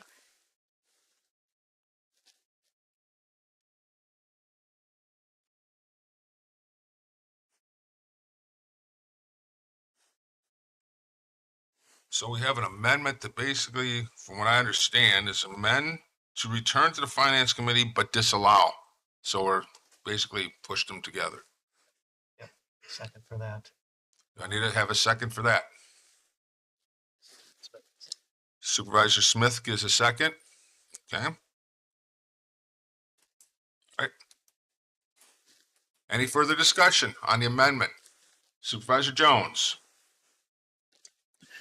As chairperson of the finance committee, I think with the supervisor and the, Mr. Gulick, was asking, and I would appreciate is when they just use the word consideration, I'm not quite sure what that means. Do we just deny it again? We vote to pay it all off? We pay a percentage of it off? Those would all be options on our behalf, right? Those are the options. You haven't been given any guidance in the proposed amendment to the resolution on what to do with it. Once you get it, I think it's inferred that you give it as a committee further consideration and consider settling the claim which is within the authority of the finance committee. It's well within the authority of the finance committee to pay off an amount like this. So in theory, if the committee determined it was in the best interest of the county to pay this claim in full or a portion of it, the committee would have the authority to do so. As Mr. Waymeyer mentioned, is we're a member of the insurance co-op of WIMIC. We're part owner and member. Are we going against, any conflict of interest there? My opinion is no. We have that in the county board rules that the county board or the county administrator can settle claims up to, I think it's $25,000, and the finance committee up to $100,000, and above that, then it goes to the county board. So it's contemplated within our rules that settlements be made outside of the insurance company. All right, thank you. Supervisor Hines. Deerville Heights, yes. Just a clarification for my understanding of what it is that we're voting on is I think I heard that we are voting to disallow, which would then send it to the insurance, but I thought that disallowance by sending it back to the committee was meant for them to provide direct guidance to help them get through the process. Or am I misunderstanding that? Because what you were talking about sounded like you were asking them to settle it. So I'm confused what it is that we got the guidance for that the amendments led to. That was my understanding, that Ms. Martin was asking that it be sent back to the finance committee after it's denied by the county board, so the finance committee can consider whether or not it's a claim that the county should pay. Maybe take a closer look at it, because keep in mind the finance committee already did consider it and already voted to deny it or recommend denial, and that's why we're here acting on this resolution as presented by the finance committee. But based on input by the county board, maybe the finance committee will have a different position using the guidance that the committee heard here tonight.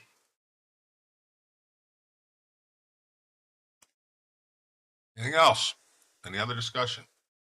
We will have a roll call vote.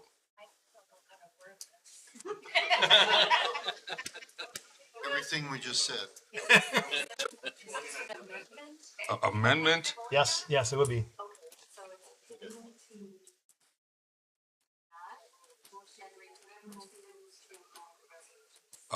Amendment to disallow, but return to the finance committee for any further guidance. So we're gonna only vote on the disallowance twice, on the resolution once, just this? Yes. This is it, yeah. Well, I guess we have to vote on the amendment. We have to vote on the amendment, and then we'll have to vote on the original resolution. But once we voted on the amendment. But we still have to. Second vote is. It is, but you have to do it by our rules here. Yep. So, See if the numbers are the same. as soon as you're ready. True.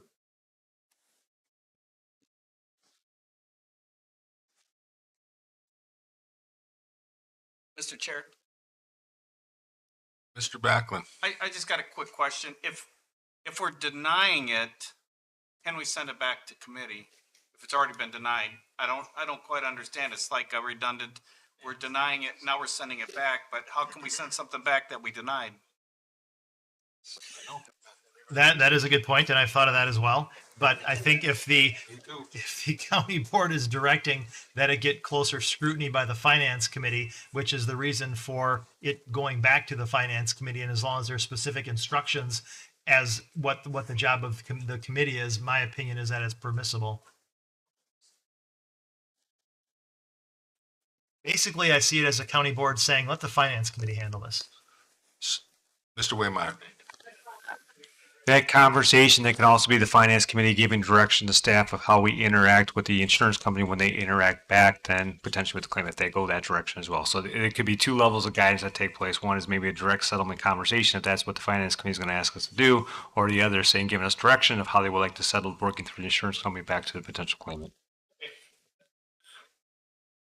And keep in mind, Supervisor Backlund, if the county board votes to deny the claim, that limits the statute of limitations, and that's the big thing I'm looking for. It's like a double negative. I understand what you're saying, and I agree with you. Yep. Anything else? Anything else? Roll call vote. On the amendment.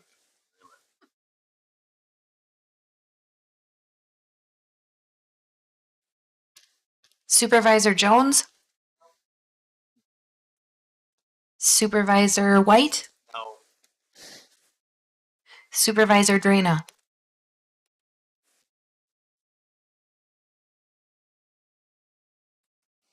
We have 15 yes, 13 no, 1 abstain, 1 absent. So the amendment passes. Now we go on to the resolution as. Pardon? Should be 2 abstentions. Oh, Kennard? Kennard? Yes, Supervisor Kennard and Supervisor Gross abstain. You are correct. What are the numbers then? Supervisor Gross voted. Still on the resolution.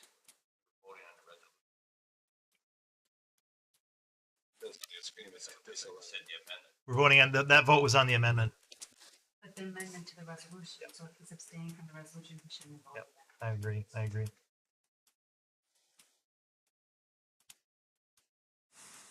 So now we have the resolution in front of us. Any discussion? Yes.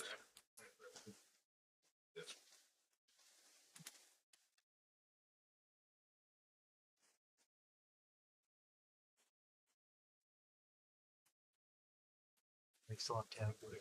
Yep, you just got, if we got 15 in favor, then we're good.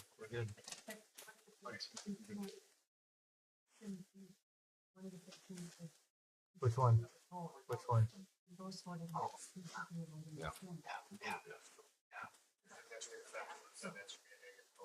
Yeah, right, so it'll be 14 then. 14 to 13. Yeah, they can get a majority of the whole board. So if the amendment. Okay, we have 14 yes, 13 no, 2 abstain, 1 absent. So it's not a majority, so the amendment fails. So now we go to the. Isn't it 14 yes in favor of the amendment? Yeah, but it doesn't meet a majority that's here. Oh, 9 members here. I got it. So then we go on to the resolution as originally brought forward by the Finance Committee. Any further discussion on that?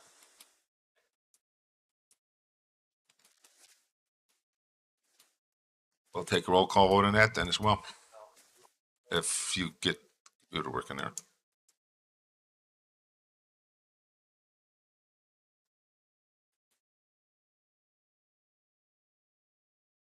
Let us know when you're ready. Supervisor Jones?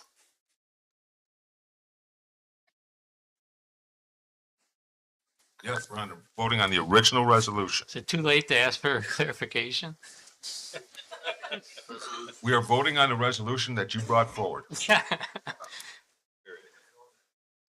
But we voted, so we, right, so we voted yes, that sends it to Wimick, saying we disallowed it. Yes. At the same time, we're sending it back to finance to No, you work didn't. it out. That failed. Well, that failed. It didn't reach a majority of the board. All right. I'm voting yes.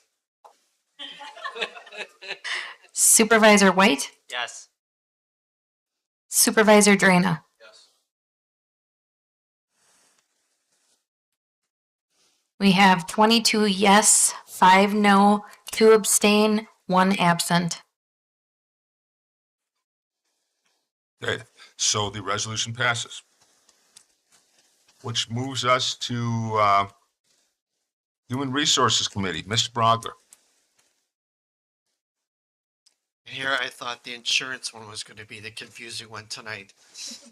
Resolution number 2022-42, entering the Wisconsin Public Employees Group Health Insurance Program through the State of Wisconsin Group Insurance Board.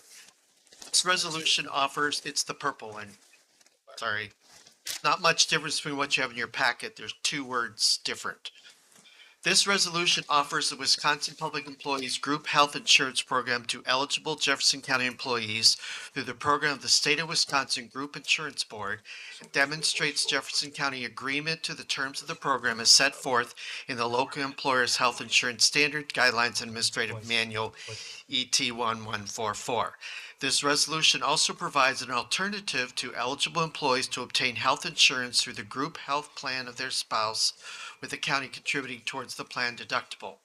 Offering eligible employees this alternative will result in a cost savings to Jefferson County for providing health insurance to employees. The Finance Committee considered this action on September 7th, 2022, and is recommending forward this to the County Board for approval. Fiscal note. A per employee per month surcharge will be applied to the WP Group Health Insurance Program rates in 2023 and 2024. Thereafter, the surcharge will expire and regular premium rates will resume. Because of this, the premiums for the first year are greater than they would be under the current plan. However, in the second and third years of the projected differences in premiums between the state plan and our current plan is expected to produce enough savings to pay for the surcharge and still offer competitive advantage over the current plan. The projections for the next 3 years are as follows in the chart. The administration, human resources, and finance teams are working on a plan to fund the surcharge, which will be included in the 2023 budget. I move for passage. Second by Supervisor Gould. Any further discussion or questions? We had a pretty significant presentation. Seeing none, all in favor? Aye. Opposed? The resolution passes. Takes us to Parks Committee, Mr. Supervisor Christensen. Thank you, Mr. Chairman. I have resolution number 2022-43. The Wisconsin Department of Natural Resources Fish and Wildlife Management Grant Program was created to assist counties in the improvement of fish and wildlife resources. The program was established by the Wisconsin legislature in 1965 and provides matching funds for a growing list of county-sponsored fish and wildlife habitat projects. The Jefferson County Parks Department has applied for financial assistance through the program to conduct a prescribed fire and cut stump herbicide treatment of invasive woody plants on 40 acres of tall grass prairie in Dorothy County's County Park East unit. The overarching goal of this project is to maintain a diverse grassland and prairie ecosystem and prevent the encroachment of invasive trees and other woody invaders. The total cost of this project is estimated to be at $5,000. The grant application requested up to 50% of the total project cost to be used toward the project, which will be matched by both park staff labor and donations from Friends of Rose Lake. Any additional costs above and beyond those provided by the grant will be funded through donations held by Jefferson County for the benefit of Dorothy County Park. The Parks Committee considered this resolution at its meeting on September 1st, 2022, and recommended forwarding to the County Board to ratify submission of the grant application and accept grant funds of up to $2,500 with a $2,500 matching allocation through donations, county staff labor, and volunteer labor. Fiscal note, The total cost of this project is estimated at $5,000, which will be funded through the CCA grant in the amount of up to $2,500, with the balance funded through donations held by Jefferson County for the benefit of Dorothy Carnes County Park, account number as shown, and staff and volunteer labor. The County Board of Supervisors authorizes the Finance Director to make the necessary budget adjustments to enact this resolution. This is a budget amendment. County Board approval requires a 2/3 vote of the entire membership of the County Board. I move for adoption of this resolution. And I have a second from Supervisor Gulick. Discussion? Questions? Roll call vote. Supervisor Jones? Supervisor White? Yes. Supervisor Drana? And it passes 29-0 And one absent. and one absent. It takes us to Planning and Zoning Committee. Supervisor Jacob. Thank you, Mr. Chairman. Report to the honorable members of Jefferson County Board of Supervisors. Jefferson County Planning and Zoning Committee, having considered petitions to amend the official zoning map of Jefferson County, filed for public hearing held on as required by law pursuant to Wisconsin statutes, notice thereof having been given and being duly advised of the wishes of the town boards and the persons in the affected area, hereby makes the following recommendations. Approval of petitions as listed, dated this 29th day of August 2022. Lane Paulson, Secretary. Move on to ordinance number 2022-10. Amending the official Jefferson County zoning map. Board of Supervisors has heretofore been petitioned to amend the official zoning map of Jefferson County as listed. I move for passage of ordinance number 10. Second by Supervisor Backlund. Discussion? Questions? All in favor? Aye. I believe Mr. Kennard wants to abstain here. Am I correct, Mr. Kennard? Yes. Thank you. All in favor? Aye. Opposed? Hearing none? Oh, we had a no? Supervisor Gross said a no. Which moves us on to the next ordinance. Ordinance number 2022-11, amending Jefferson County private on-site wastewater treatment system ordinance. The County Board of Jefferson County Supervisors of Jefferson County does hereby amend the Jefferson County private on-site wastewater treatment Pulse ordinance. You can see all the changes in the red. Most of it is to bring the ordinance in line with the state structure that they have for us. This ordinance has no fiscal impact. I move for adoption of this ordinance. Second by Supervisor Backlund. Discussion? Questions? Seeing none? All in favor? Aye. Opposed? It is adopted. Appointments. That's buried in here. Appointments by the County Board Chair by the virtue of authority vested in me under Section 59.54, Parent 8. I hereby request confirmation of the following appointments. Supervisor Carl Zarling to fill an unexpired term on the Economic Development Consortium Board ending April 30th, 2024. I move for the adoption of this appointment. So moved. Second. second by Supervisor Christensen. All in favor? Aye. Aye. Opposed? Thank you very much. Now we have public comment of a general I have nothing listed. Announcements. Announcements, other than that fact that this will be our last meeting in this room. So two quick other ones. One associated to that, please check your drawers for anything personal you might want to remove before leaving. Your nameplates will take care of or anything like that. The other thing is, if you haven't been checking your mailbox lately, please check your mailboxes. If there's items in there that doesn't appear to be needed, they will be properly taken care of and recycled. The last thing is you saw a picture of Kevin Weissman in the part of the video tonight. So if you haven't a chance, go on our website.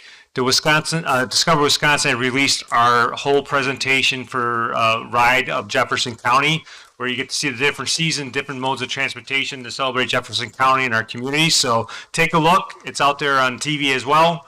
But we have them all on our website too, with all the other episodes to include. One was done in Eberts and Exonia, and there's also a part done in Cambridge with some of the pottery, a part of the larger art and culture. So there's a whole bunch of all our communities to talk about the great things going on, but those are three things specifically done in the last few months here in Jefferson County. Thank you, Mr. Chair. Thank you. Is there any other announcements?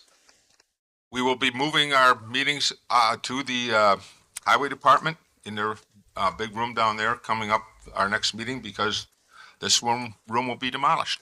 So make sure you remove your personal items. Supervisor Brager, you have 2 meetings next month. Yes, and we have 2 meetings next month. One's a budget hearing on October 25th, and our regular meeting is October 11th. So there's 2 next month. With that, I'll entertain a motion for adjournment. So moved by Supervisor Gulick and add a second by Supervisor Backlund. Or second by Supervisor White, and well, I guess somebody beat you to the punch here, Supervisor Degner. All in favor? Aye. Opposed? Hearing none, we are adjourned. Can we get on a? Does work now. Apparently my IP was not in there correctly. No one's gonna care. No one's gonna care. I'll do it. I'm just gonna have it looking. Oh, for you, yeah. Motions and seconds, and then all of a sudden it showed up here, so.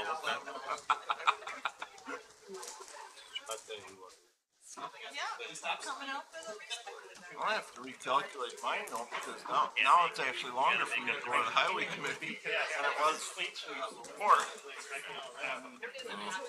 I don't think I have. Oh, no, I thought you meant that. Yes.